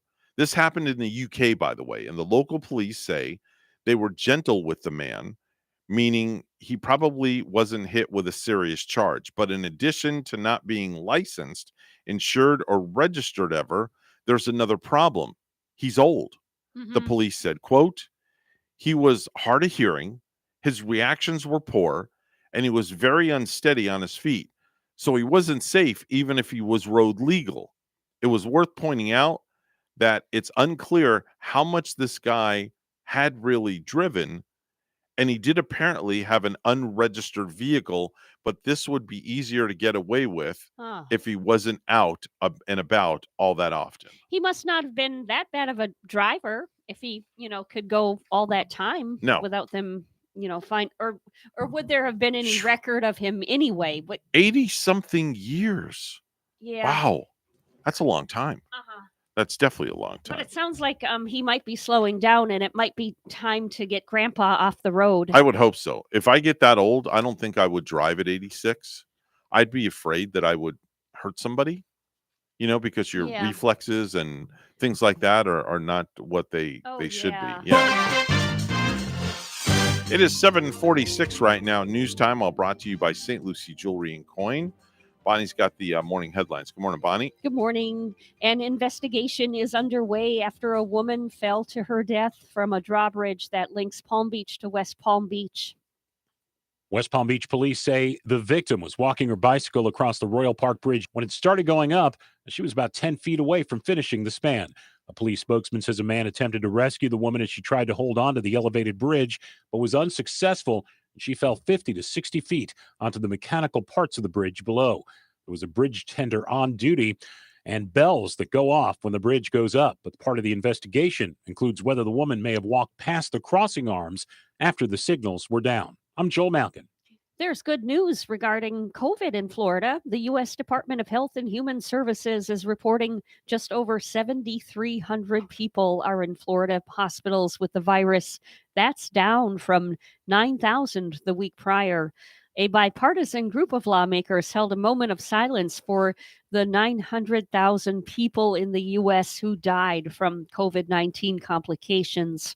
Led by House Speaker Nancy Pelosi, the lawmakers stood at the steps of the Capitol on Monday night. They were surrounded by a choir that sang "God Bless America." The U.S. surpassed 900,000 COVID-19 deaths on Friday, according to Johns Hopkins University, and the Centers for Disease Control says the country is averaging more than 2,000 deaths a day. A major downtown Fort Pierce development has overcome its final hurdle to break ground. WPTV's Megan McRoberts has details. Overall, now parts of the project will be about 3 stories higher than originally planned, which some locals feared might hurt the small town feel of the downtown Fort Pierce area. But there are some downtown business owners looking forward to the promise of more visitors and potential customers. Located right in the heart of downtown Fort Pierce. I love being in Fort Pierce. Florida Hemp Collective co-owner Tim Gunther has never felt better about opening shop here. I think Fort Pierce has been this gem that no one's really discovered. Soon, the King's Landing development will begin breaking ground just a couple of blocks from his store. A project he says will put downtown Fort Pierce and maybe even his products on the map. CBD, hemp, flower, we've got hemp clothing. King's Landing is a nearly $145 million development with shops, restaurants, 114 homes, and a 140-room hotel. And I'm sure there's going to be a lot of new customers that we're going to have. They're going to come here and get their daily dose of CBD. Monday, overcoming its final obstacle for construction, the approval for 3 additional stories to bring in a Marriott Autograph Collection hotel. Now 8 stories. The first time it was 5 stories. The additional stories critical for attracting the hotel. The residential buildings will also climb from 8 to now 10 stories with an 11th floor rooftop bar. It's going to be very lush. Jill Madison is the president of Audubon Development heading up the project. He says the additional height stirred up some concern that the local feel of the project could be lost. All our restaurants are local, all the bars are local, and so the charm really comes from who fills the building. The height thing didn't bother me at all. Gunther confident Fort Pierce won't lose its local feel. It's a necessary change for this area, but stand to attract more people to take in its charm. And the president of the Audubon Development said that we could start to see foundation work begin out on the property within the next 60 days or so. In Fort Pierce, I'm Megan McRoberts. Back to you. Space startup Astra says it's conducting a thorough review of what caused yesterday afternoon's last-second scrub of a rocket launch at Cape Canaveral Space Force Station. 3, ignition, 1, 0, abort. That was the second attempt by Astra to launch the rocket. No new launch date has been set. Lastly, John Prince will be the school district's next superintendent in St. Lucie County. In a 4-1 vote Monday, the school board selected Prince to succeed Wayne Gent, who announced his retirement less than 3 weeks ago. Jennifer Richardson cast the lone opposing vote. The decision comes 11 days after the board already signaled it was prepared to promote Prince, the deputy superintendent since 2015, without considering any other candidates. Prince, age 52, is expected to start July 1st, after Gent's retirement is effective June 30th, and a new contract is negotiated and approved.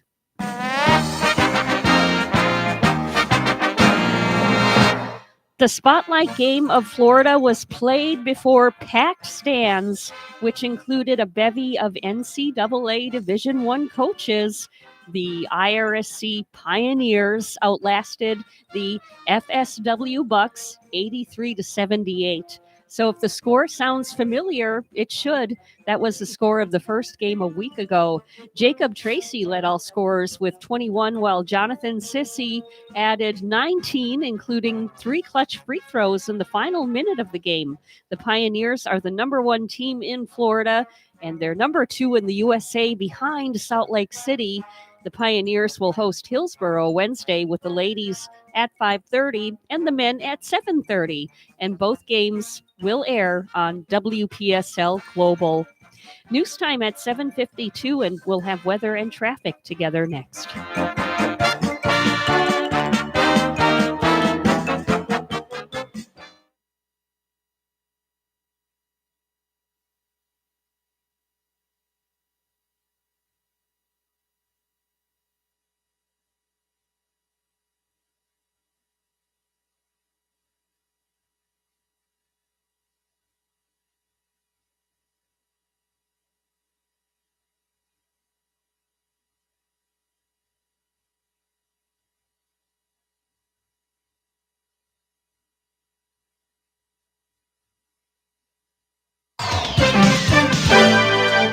7:52, the time on the Tuesday morning edition of the Get Up and Go Show with Evan and Bonnie.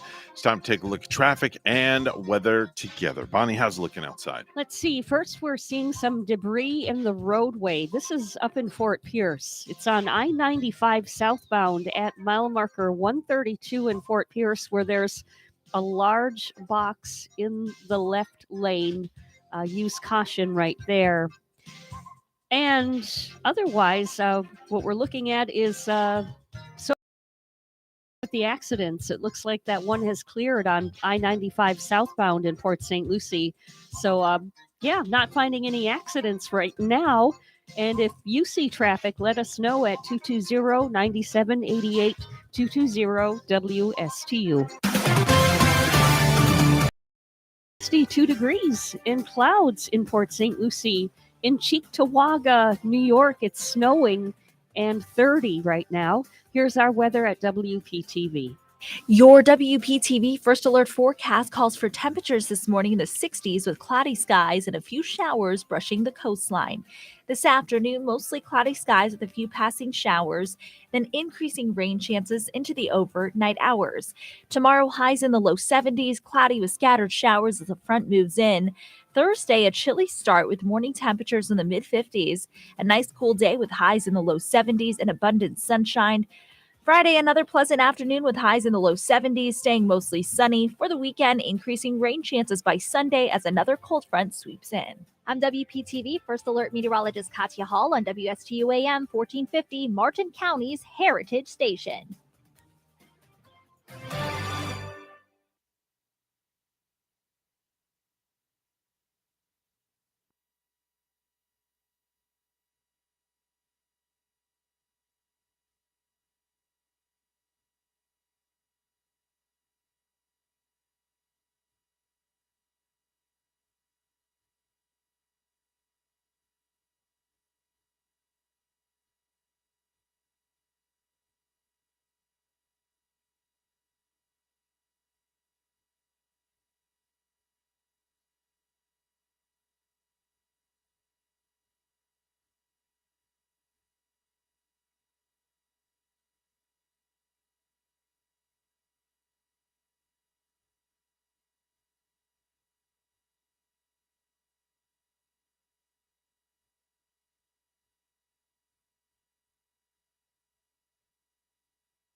Do you have a suggestion for the show? Send us an email, WSTUmorningshow@gmail.com.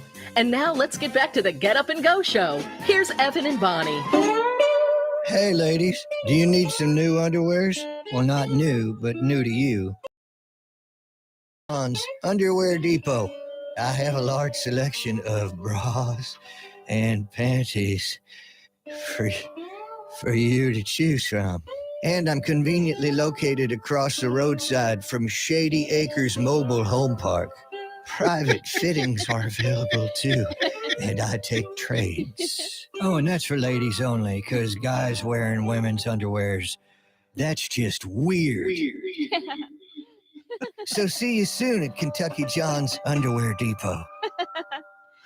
Yeah, it just kind of goes along with the story we just read. I wonder if there's any fireworks set in that underwear. I don't know, Being but it's, that's just and wow.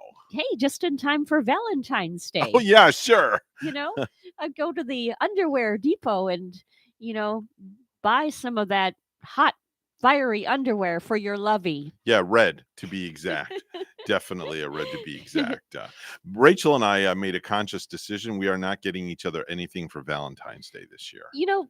Gary and I, we kind of do that every year, Evan. Yeah. We just don't consider it. We have so much up and coming with people's birthdays. Mine. Well, you're the queen, so I mean, you come first, and you just it's like I love the way you did that.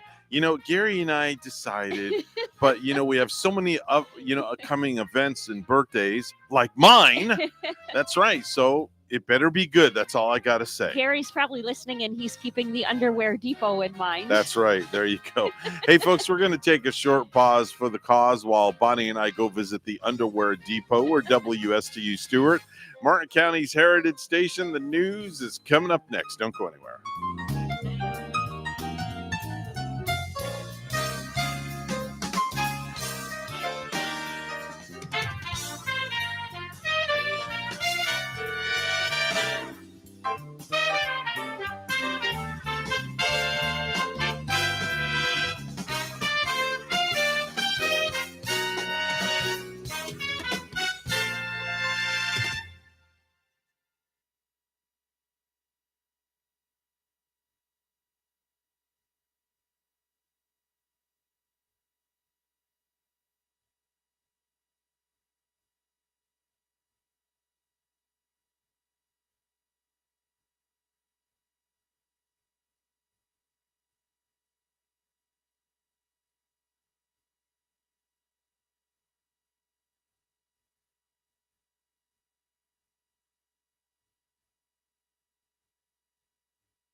Coming to you live from Stuart, Florida, the greatest little town in the world.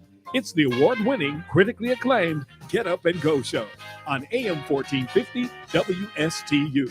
You're invited to call the show anytime at 772-220-9788. And now, broadcasting live from their palatial studios, here are your hosts, Evan and Bonnie. Thank you very much. It's hour number 3 for you and me this morning. You're the most amazing guy. Well, thank you. I don't beg to differ with you on that. Oh, God, I'm bored already. Don't be bored. We got a lot coming up. That was really a productive segment, wasn't it? Yeah, it's really productive. The whole show's been productive this morning. Time now is officially 8:08. Mr. Clock, would you do the honors? It's now 8:08 a.m.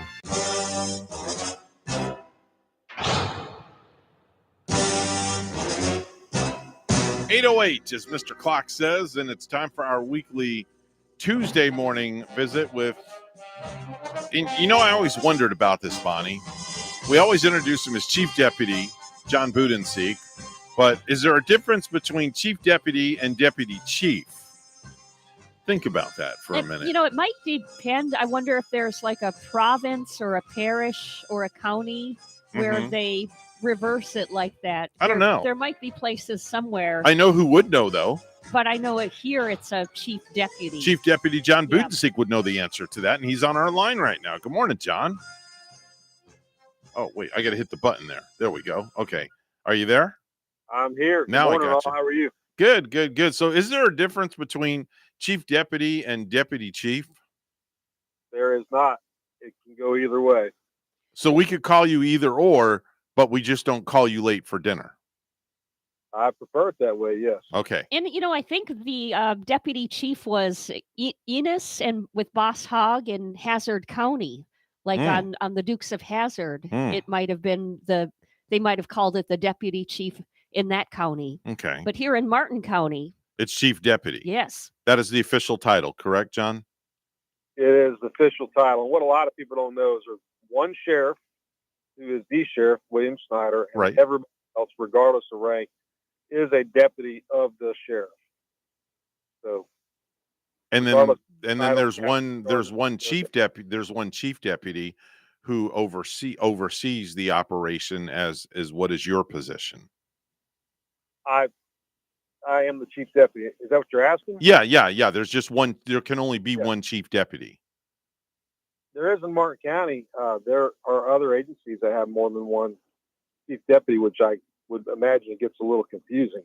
Yeah, I would imagine too, having more than one. Probably a place like New York City might be having more than one chief deputy. I bet there are like several. I would think so. In a bigger city like that. Yeah, definitely so. There's boroughs of those big cities that are larger than the Martin County Sheriff's Office.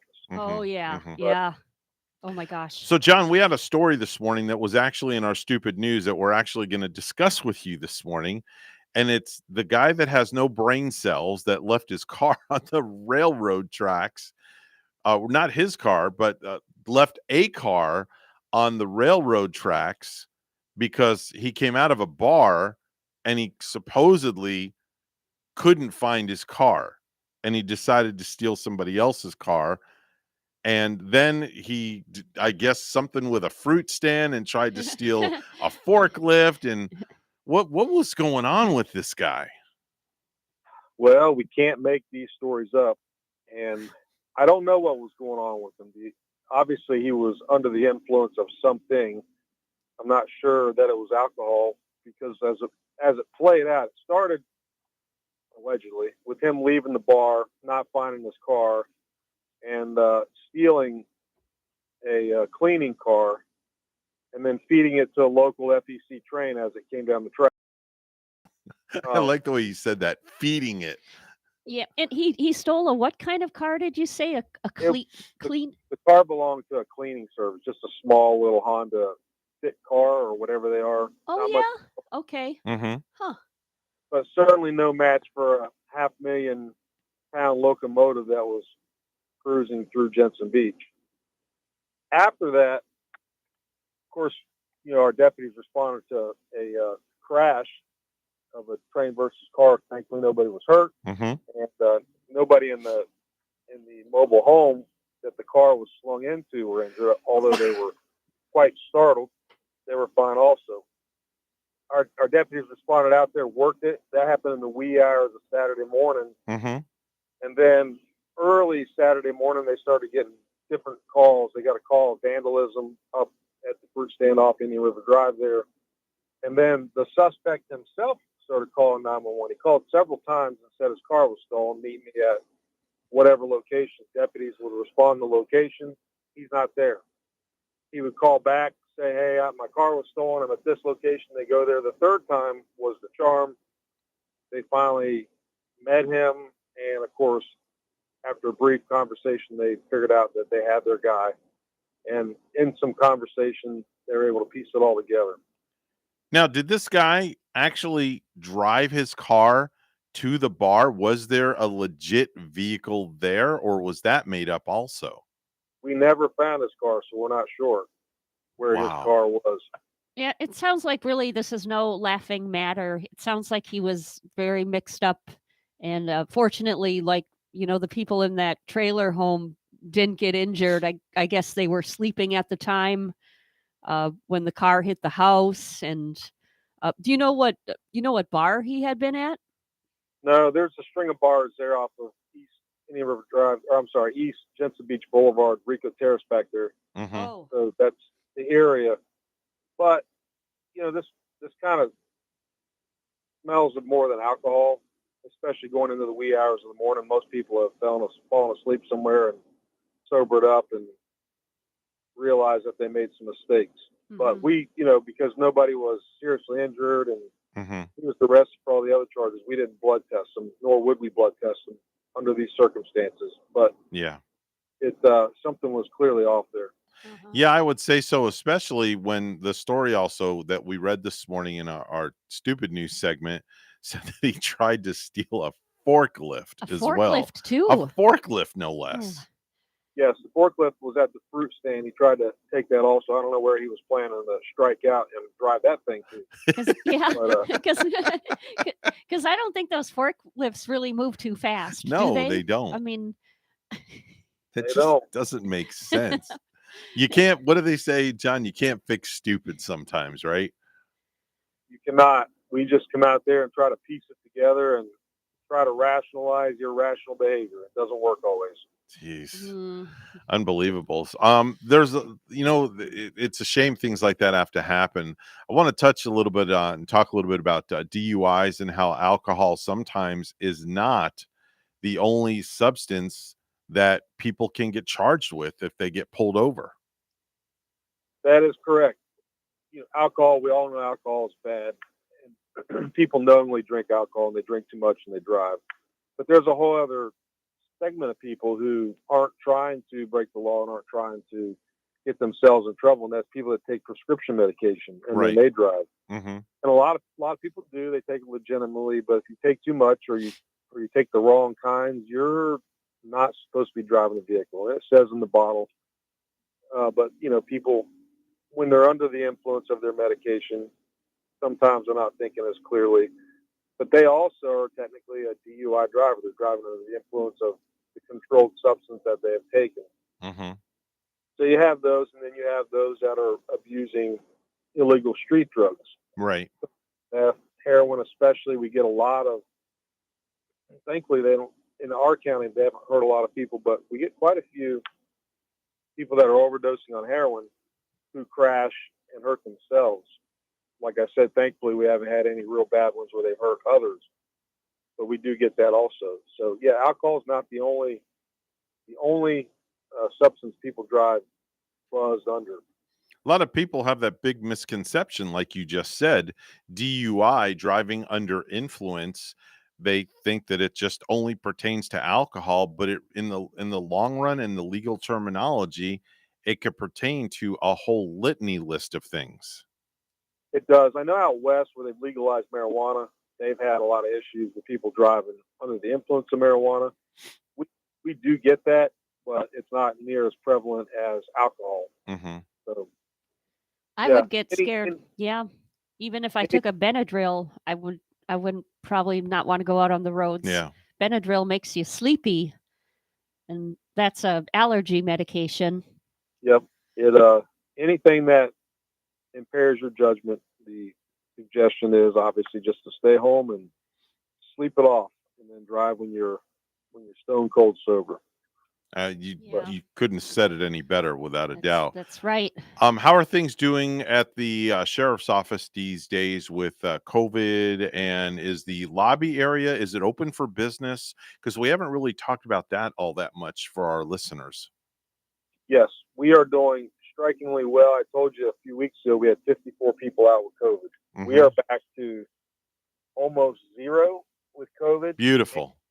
The jail also, we had up to 13 inmates that had COVID spread throughout the jail. They had to do a full lockdown, which is unfortunate for the inmates, so they couldn't move around outside of their cells other than specified times. They're back operating under normal conditions with visitation in the jail. If you have a loved one over there, they're back to normal. Our operations are back to normal. The lobby is open, so if you need a public record or fingerprints or what have you, you can come into the office and we will take care of you as we used to do under normal circumstances. Very good. It's nice to hear that everybody's normality. Healthy, and glad to hear that you all over there are. For sure. That's Chief Deputy John Budensiek. Joins us each and every Tuesday morning on the program to give us some insight and updates on things that have been happening all throughout Martin County. John, it's always our pleasure to have you on the show, and we look forward to speaking with you next week. Sounds good. We'll see y'all. Have a good week. Please give our regards to Sheriff Snyder, if you would. Tell him we miss him on the program. Please do. I shall. All right. Take care, and we'll speak to you real soon. Okay. All right, bye-bye now. It's time for the Precious Metals Report. It's brought to you by St. Lucie Jewelry and Coin. Gold is opening up this morning at $1,819.80 an ounce, and silver opening up at $22.85 an ounce. That is your Precious Metals Report, and it's all brought to you by St. Lucie Jewelry and Coin.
$8:21, the time right now on the Get Up and Go show with Evan and Bonnie. It's time for news. Let's go right to the news desk. Bonnie is standing by with the morning headlines. Good morning, Bonnie. Good morning, Evan. An investigation is underway after a woman fell to her death from a drawbridge that links Palm Beach to West Palm Beach. West Palm Beach police say the victim was walking her bicycle across the Royal Park Bridge when it started going up. She was about 10 feet away from finishing the span. A police spokesman says a man attempted to rescue the woman as she tried to hold on to the elevated bridge, but was unsuccessful. She fell 50 to 60 feet onto the mechanical parts of the bridge below. There was a bridge tender on duty and bells that go off when the bridge goes up. But part of the investigation includes whether the woman may have walked past the crossing arms after the signals were down. I'm Joel Malkin. A Treasure Coast couple is working to make a difference when it comes to senseless deaths on the road a year after their daughter was killed in a head-on collision on Super Bowl Sunday 2021. And WPTV's John Shaman has more. Looking east, Timothy and Melanie Trewin have come to Old Fort Park in Fort Pierce Monday, not for the view. it's hard to believe she's gone. Doesn't feel like it's been a year, no. But to review what they've gone through in the past year. Their adopted daughter, Claudia, 32, married with an 11-month-old at the time, was heading north on Indian River Drive just before the park entrance on February 7th, 2021. Was on her way to pick up a pizza for her family, and she never made it. Claudia was struck head-on by a suspected drunk driver. 19-year-old Ryan Hester, the son of the St. Lucie County Chief Deputy. I want to wake up and oh, there she is. It was a bad dream. And it's not a bad dream. For this retired teacher, a lesson in grief she did not want to learn, but one she now shares with others. We want to use our remembrance to help change the culture. So now the couple, working with Club and Mothers Against Drunk Driving, is building support for a future memorial at the park for all victims of drinking and driving. The Treewinds don't want it to be a distraction for drivers, but a visible reminder that something happened here. And the things that happen are people's lives get cut short. Working under the banner Remember for Change, they also plan to pass out coasters to local establishments that remind people not to drink and drive, and at the same time, reminding the couple to keep moving forward. We don't want to feel helpless. That's when people get depressed, is when they feel helpless. This is the ministry, but it's certainly not one I would have chosen. In St. Lucie County, John Shainman, WPTV, News Channel 5. John Prince will be the school district's next superintendent in St. Lucie County. In a 4-1 vote Monday, the school board selected Prince to succeed Wayne Gent, who announced his retirement less than 3 weeks ago. Jennifer Richardson cast the lone opposing vote.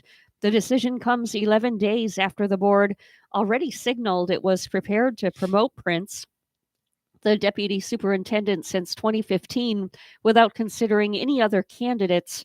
Prince, age 52, is expected to start July 1st, after Gent's retirement is effective June 30th, and a new contract is negotiated and approved. Rather than hire a consultant like the district did for its past 4 superintendent searches, in 1996, 2003, 2013, and 2015, when Gent was hired, the school board immediately selected Prince after a community forum on Monday. Gas prices are still on the rise in Florida, jumping another 12 cents last week to the highest daily average in almost 8 years. And AAA's Mark Jenkins says it's hard to tell when prices might drop. There remains a lot of concern about global supplies to the potential situation with Russia and Ukraine and whether that could lead to sanctions. So there's just a lot of uncertainty. The current statewide average gas price is $3.47 a gallon. And there's good news regarding COVID in Florida. The U.S. Department of Health and Human Services is reporting just over 7,300 people are in Florida hospitals with the virus, and that's down from 9,000 the week prior. Lastly, did you hear about this in Las Vegas? A tourist from Arizona named Robert Taylor was playing the slots last month and hit a jackpot for $230,000. But he didn't know it because the machine malfunctioned, so he left with nothing. But the casino caught the mistake later and told the Nevada Gaming Board, who tracked Robert down. So he found out about it 3 weeks after the fact and just showed up this past weekend to collect his money. What a great way to start your day, to have that gaming board call you and to say, hey, buddy, you won. You won on the slot machine. Ching, ching. And this amount. Definitely. Well, the U.S. did not win any gold medals in the first 4 days of the Winter Olympics. The record for us is the first 9 days where we went without a gold. That happened in 1936 when our two-man bobsled team finally snagged one, and it was only gold that year. It was the only gold that year, but there were fewer events too back then. And more recently, we went 7 days without a gold medal in 1988 and 4 days in 1998. But in action late last night, U.S. skier Ryan Cochran-Siegel did pick up a silver in men's Super G. Set for tonight is the most intense and storied rivalry in hockey, returning to the ice during Winter Olympics action when Team USA and Canada face off in their final women's tournament preliminary round game. And both teams are 3-0 in group play. That hockey match gets started at 11:10 Eastern Time tonight. Our news time is 8:27, and we'll have weather and traffic together next.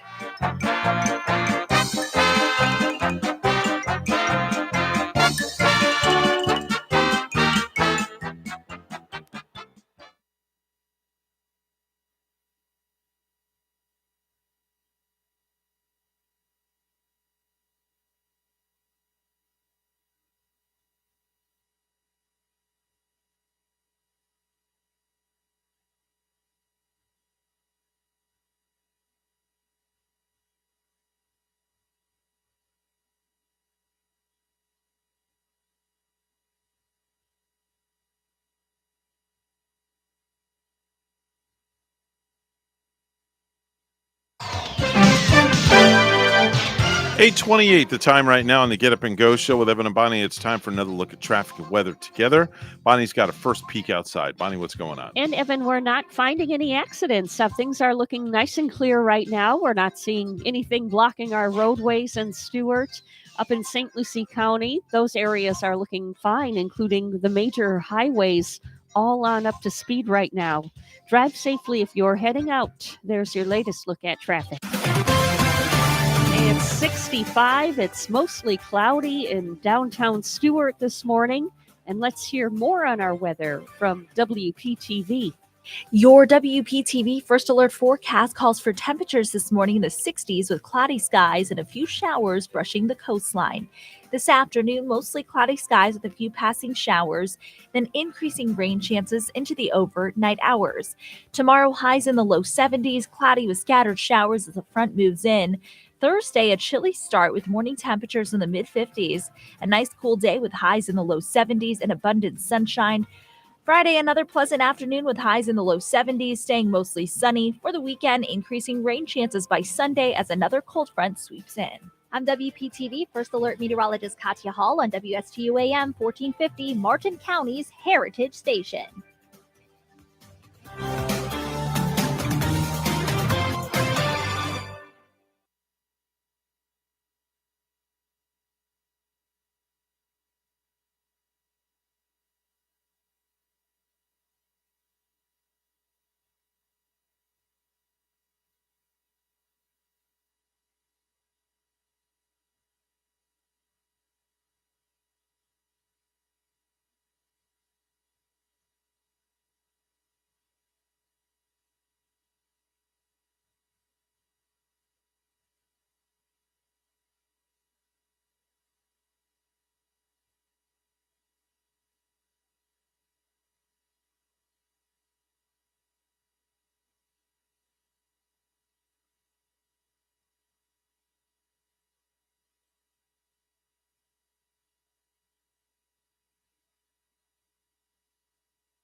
If you have a suggestion for the show, we would love to hear from you. Send us an email to WSTUmorningshow@gmail.com. Now let's get back to the Get Up and Go show.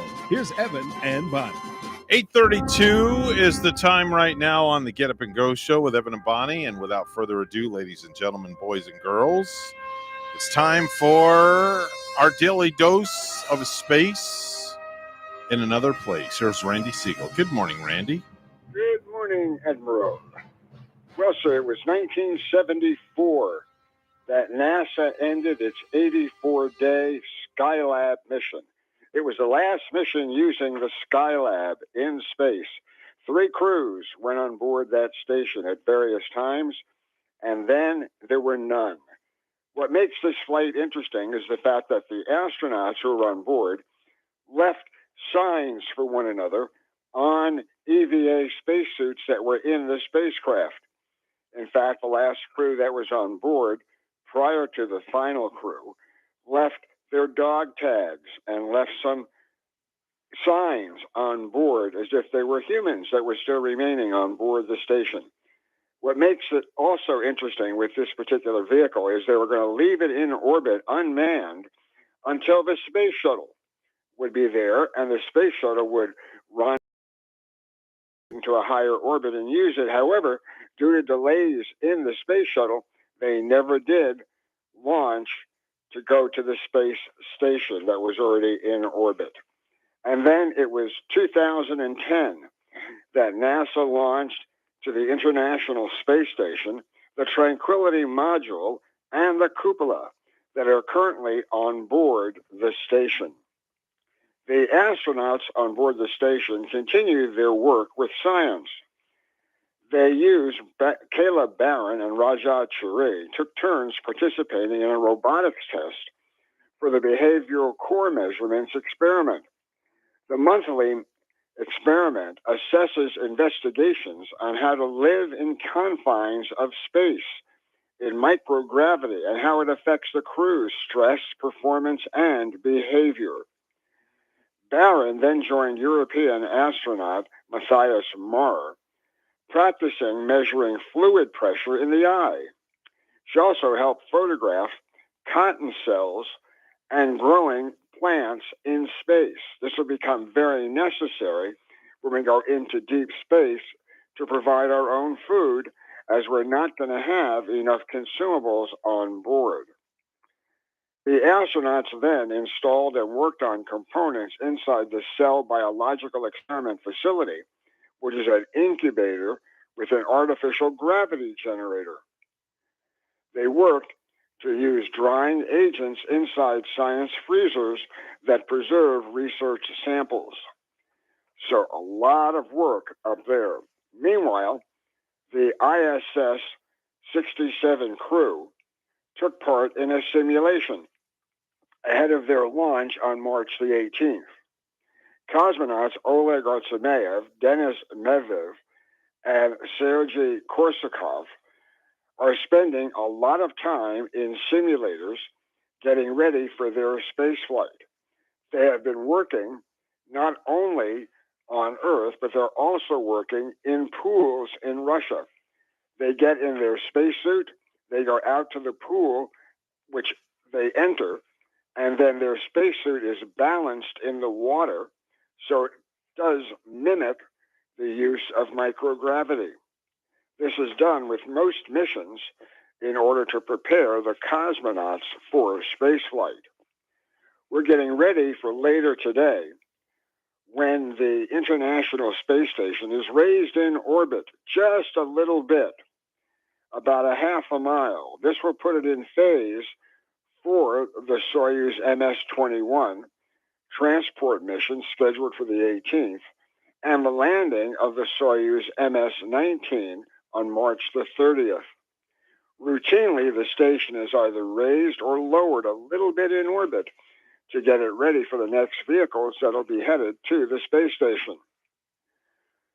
RSC Energia specialists have received a patent for the superfast flight scheme to the International Space Station. They received a patent last year that will allow the Russian Federation to fly to the International Space Station on the first revolution. Normally, it takes 3 revolutions of the Earth to catch up, rendezvous, and dock to the International Space Station using the Soyuz spacecraft. Russia has been doing faster and faster rendezvous and dockings to save fuel. And now they have a patent which will help them do that. Astra Space Company aborted its flight yesterday that would send the Astra rocket into orbit with a small satellite and a bunch of cube satellites. A minor technical issue caused the delay. Now there will be further delays that will be caused by weather. Weather concerns today will show about a 70 to 90% chance of violation. However, the weather does improve after 24 hours with a 30% chance of actually lifting off. Wednesday will be a big day for the U.S. Senate Committee on Commerce, Science, and Transportation. U.S. Senator John Hickenlooper, a Democrat from Colorado who chairs the Subcommittee on Science and Space Oversight, will hold a hearing called NASA's Accountability and Oversight. Tomorrow, it'll begin at 2:30 and will be available on NASA TV.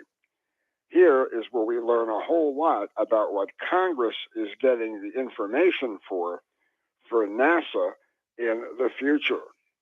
The Space Launch System, which will take us back to the moon, is reporting that they are way behind schedule. This is happening because of the lack of funding. The delay has now resulted in the first SLS accumulated delay that will move the vehicle for Artemis 4, that's the Gateway mission, moving it all the way out to the third quarter of 2026. This is something you don't want to see. However, it will continue to happen unless the funds are allocated quickly to the proper resources. Lastly, we want to tell you that NASA has met with Poland's ambassador as they get ready to go into space together. Tomorrow, we're going to tell you about Elon Musk giving us an update on the Starship, as well as what's happening with the rover on Mars. So until tomorrow, have a great day, everybody. That's Randy Siegel, Captain Randy Siegel with the Space Report. He's on the program each and every weekday at this time, talking about all things pertaining to the space program. Time to head on over to Ellie's Downtown Deli, where they are just up the street, a right turn and a left turn, and you blink your eye and you're on the front patio, Bonnie. Yeah, you're right. Not too far away, Nope. Evan, right over there on Colorado and 6th Street in Stewart, where you can get a classic French dip.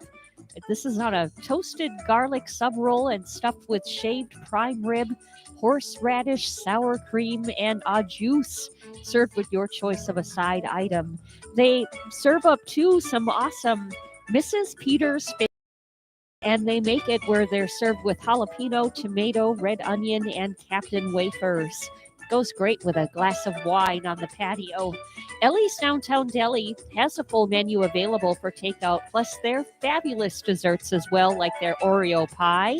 They have a full-service deli with dining inside and out. Have them cater your next event. Call 772-781-6605 to order and pick up today. They're located 18 Southeast 6th Street, just off Colorado in Stewart. Call 772-781-6605. Ellie's Downtown Deli in Stewart. 8:42 is the time right now on the Get Up and Go show. Time for a final look at news, all brought to you by St. Lucie Jewelry and Coin. Here's Bonnie with the headlines. Good morning, Bonnie. Good morning. Once again, downtown Fort Pierce development has overcome its final hurdle to break ground. Here's WPTV's Megan McRoberts with more.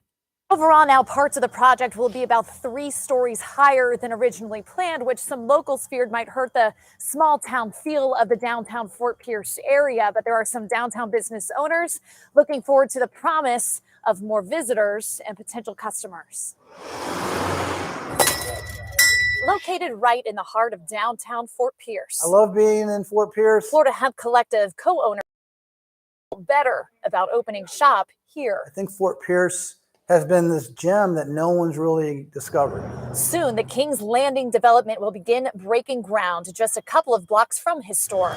A project he says will put down and maybe even his products on the map. CBD, hemp, flower, we've got hemp clothing. King's Landing is a nearly $145 million development with shops, restaurants, 114 homes, and a 140-room hotel. And I'm sure there's going to be a lot of new customers that we're going to have. They're going to come here and get their daily dose of CBD. Monday overcoming its final obstacle for construction. The approval for 3 additional stories to bring in a Marriott Autograph Collection hotel. Now 8 stories. The first time it was 5 stories. The additional the hotel. The residential buildings will also climb from 8 to now 10 stories with an 11th floor rooftop bar. It's going to be very lush. Dale Madison is the president of Audubon Development heading up the project. He says the additional height stirred up some concern that the local feel of the project could be lost. All our restaurants are local, all the bars are local, and so the charm really comes from who fills the building. The height thing didn't bother me at all. They're confident Fort Pierce won't lose its local feel. It's a necessary change for this area, but stand to attract more people to take in its charm. And the president of the Audubon Development said that we could start to see foundation work begin out on the property within the next 60 days or so. In Fort Pierce, I'm Megan McRoberts. Back to you. An investigation is underway after a woman fell to her death from a drawbridge that links Palm Beach to West Palm Beach. West Palm Beach police say the victim was walking her bicycle across the Royal Park Bridge when it started going up. She was about 10 feet away from finishing the span. A police spokesman says a man attempted to rescue the woman as she tried to hold on to the elevated bridge, but was unsuccessful, and she fell 50 to 60 feet onto the mechanical parts of the bridge below. There was a bridge tender on duty and bells that go off when the bridge goes up, but part of the investigation includes whether the woman may have walked past the crossing arms after the signals were down. I'm Joel Malkin. Space startup Astra says it's conducting a thorough review of what caused yesterday afternoon's last-second scrub of a rocket launch at Cape Canaveral Space Force Station. 3, ignition, 1, 0, abort. That was the second attempt by Astra to launch the rocket. No new launch date has been set. Less than a week after announcing his retirement, former Tampa Bay Bucs quarterback Tom Brady, that is dropping hints at a possible comeback on the Let's Go Sirius XM podcast. Brady said he's going to take things as they come, adding, "You never say never." Well, lastly, there's a guy in Wyoming named Ryan Pasborg was late for work last Tuesday when he saw a house on fire. So he stopped to help pulled a woman and her 4-year-old son out and saved their lives. It turns out he used to be a volunteer firefighter. And then later he showed up where their family is staying right now with gifts for them.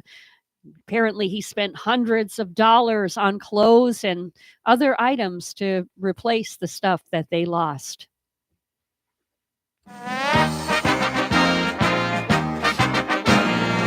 Super Bowl 56 will take place at SoFi Stadium in Inglewood, California, this coming Sunday, February 13, and feature the LA Rams and Cincinnati Bengals. It will be the first time the game has been played in the Los Angeles market since January 1st, 1993.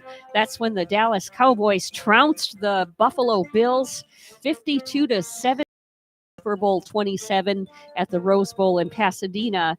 Getting the Super Bowl back in the City of Angels is also a chance for the NFL's biggest game to return to its roots. You see, the very first Super Bowl was played at Los Angeles Memorial Coliseum in 1967, a 35-10 win for the Green Bay Packers over the Kansas City Chiefs. It wasn't even named the Super Bowl at that time, as it was originally called the AFL-NFL World Championship game.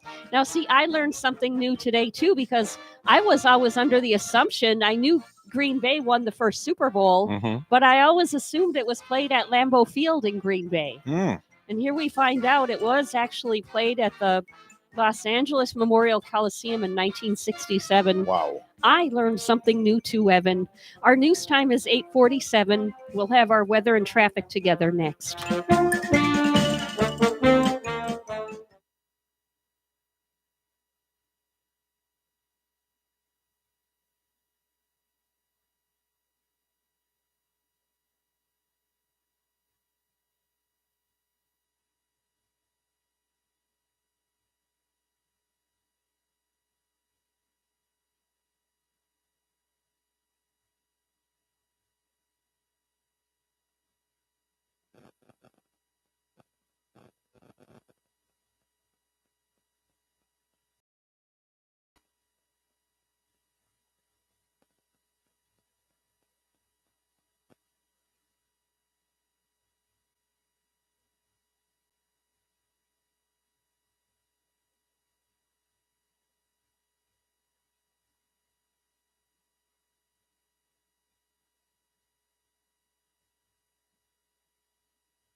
8:49 is the time on the Get Up and Go show with Evan and Bonnie. It's time for traffic and weather together. Bonnie, here's a final look outside. And on this Tuesday morning, you are looking at a nice ride. We all are, because we're not seeing any accidents or tie-ups on US 1. Major highways are nice and clear at the moment. North and southbound, it looks like everything is moving up to speed right now. And drive safely if you are heading out. There's your latest look at traffic. It's 64 degrees, mostly cloudy this morning. And in Mytilene, Greece, it's looks like it is 64 there also right now. Here's more on our weather at WPTV. Your WPTV First Alert forecast calls for temperatures this morning in the 60s with cloudy skies and a few showers brushing the coastline. This afternoon, mostly cloudy skies with a few passing showers, then increasing rain chances into the overnight hours. Tomorrow, highs in the low 70s, cloudy with scattered showers as the front moves in. Thursday, a chilly start with morning temperatures in the mid-50s. A nice cool day with highs in the low 70s and abundant sunshine. Friday, another pleasant afternoon with highs in the low 70s, staying mostly sunny. For the weekend, increasing rain chances by Sunday as another cold front sweeps in. I'm WPTV First Alert Meteorologist Katya Hall on WSTU AM 1450, Martin County's Heritage Station.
You're listening to the Get Up and Go show with Evan and Bonnie.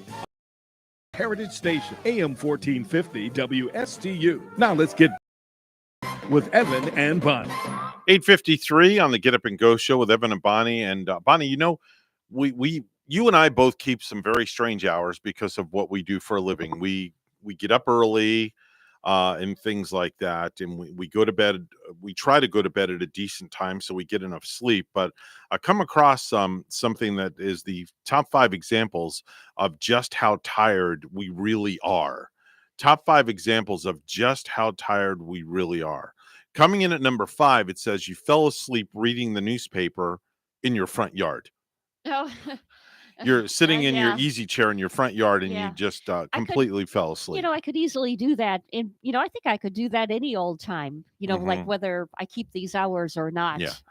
Coming in at number 4, and I can honestly say I have done this once in my lifetime. You drove halfway to work without your pants on. You have done I that have done before? that. Yes, What? I did that once before. I walked out of the house in my boxers. Yeah. Okay. I was going to ask if they were the boxer shorts kind of like shorts almost, where you thought you were wearing your shorts. I at thought I was least? wearing my shorts, but I was in my boxer shorts. Yeah. And I drove halfway to work, looked down, and I'm like, oh crap, I And need to go home. You had to turn around. And did you Mhm. dress up and go to work, or did you just kind of stay home and take that day off? After that, I stayed home and took the day off because Yeah. I just was not right. No, I just was not right. You needed a pill, right? I needed more than a pill, trust me. Coming in at number 3, an airline just tried to charge you $25 for each bag that's under your eyes. Yes, Yeah. $25 for each bag under your You're paying a eyes. whole lot of money. Yes. to the Coming in at airline. number 2, you just brushed your nose instead of your teeth. You accidentally brushed the wrong body part. Oh, wow. And coming in at number 1, you've had 3 cups of coffee, not brewed, just coffee, and you're still tired. Yeah. Think about yeah. that one. That's, actually happened to me before when, sometimes I get so sleepy that even my best cup of Java won't help me. Won't crank you up at all, huh? Yeah. Jeez. How about top 5 signs you have picked the wrong place to go for your COVID-19 vaccine? Oh, no. This is I funny. don't want to do that. This is funny. Okay, top 5 signs you may have picked the wrong place to go get your vaccine. Number 5, before giving the shot, the nurse will draw a bullseye on your arm. The nurse draws a bullseye on your arm. Coming in at number 4, the nurse asks, which end goes in the arm? Is it this side or that side? Oh, man. Coming in at number 3, the doctor prefers to remain anonymous. Yes. You're Doctor Who. Doctor Who. Who are you? Doctor Who? Coming in at number 2, a place called Medical Clinic and Lube just doesn't sound quite right. And the Right? number 1 sign that you've picked the wrong place to go for a vaccine, the nurse is holding a hammer instead of a needle. Ouch. Yeah, ouch. Not good. Not good. Not good at all. No, not good at Hey, all. Evan, I just want to give a shout out and Sure. say hi to my lady friends again. Yes, have to. New friends who I met. Well, Barbara, for one, from Indianapolis, who I met during massage yesterday. Mhm. Barbara and I had a wonderful conversation. Very cool. And, I almost wish she lived here. She's really a nifty lady. Oh, they were only visiting? And well, Beth and Kelly, perhaps they stay in town, but Barbara was from Indianapolis. Okay. And Beth and Kathy, hi to you too. All 3 ladies visited our clinic in Palm City yesterday, and they were wonderful. Wow. Yeah, you always want people and clients to come in just like they were. They were Wow. perfect. Very, very nice. Very nice. Indianapolis, I wonder if she's a Colts fan. I forgot to ask her. Yeah. And it seems like we did talk about everything under the sun except for what's up and coming, football in the Super Bowl. And I forgot to ask her if she is a Colts fan. I watch, what show I watch though, and I should have brought this up to her too. I watch The Middle every now and then. The Middle with the lady that stars in it. She was Deborah on Everybody Loves Raymond. Mhm. It's a really funny show, but the setting for that is in the Indianapolis area, and they're always referring to watching the Colts play also on that show. Very nice, said the blind man. And on that note, you're supposed to say, I see. Oh, I said it wrong. Said the blind I man. said it wrong. I'm sorry. I apologize. Let me try now this you again. See. I see, said the blind man. There we go. Hey, that's a wrap for us, folks. Make it a great day. God bless each and every one of you, and thank you so much for listening. Remember, if you have good values on the inside, you don't look for validation on the outside. Yeah, make sure to join us tomorrow and Dr. Tread, who's coming in. Slim Body Laser, going to tell you how you can burn that fat off with a I hope I say this right, non-invasive, very easy to use laser. Yeah, and very, he always has the healthiest tips too, doesn't he? He does. He definitely does. Yeah. Definitely does. He's a healthy man. He'll be coming up a little bit after 9 o'clock right here at WSTU Stewart, Martin County's Heritage Station. Bye-bye for now. That's all, folks.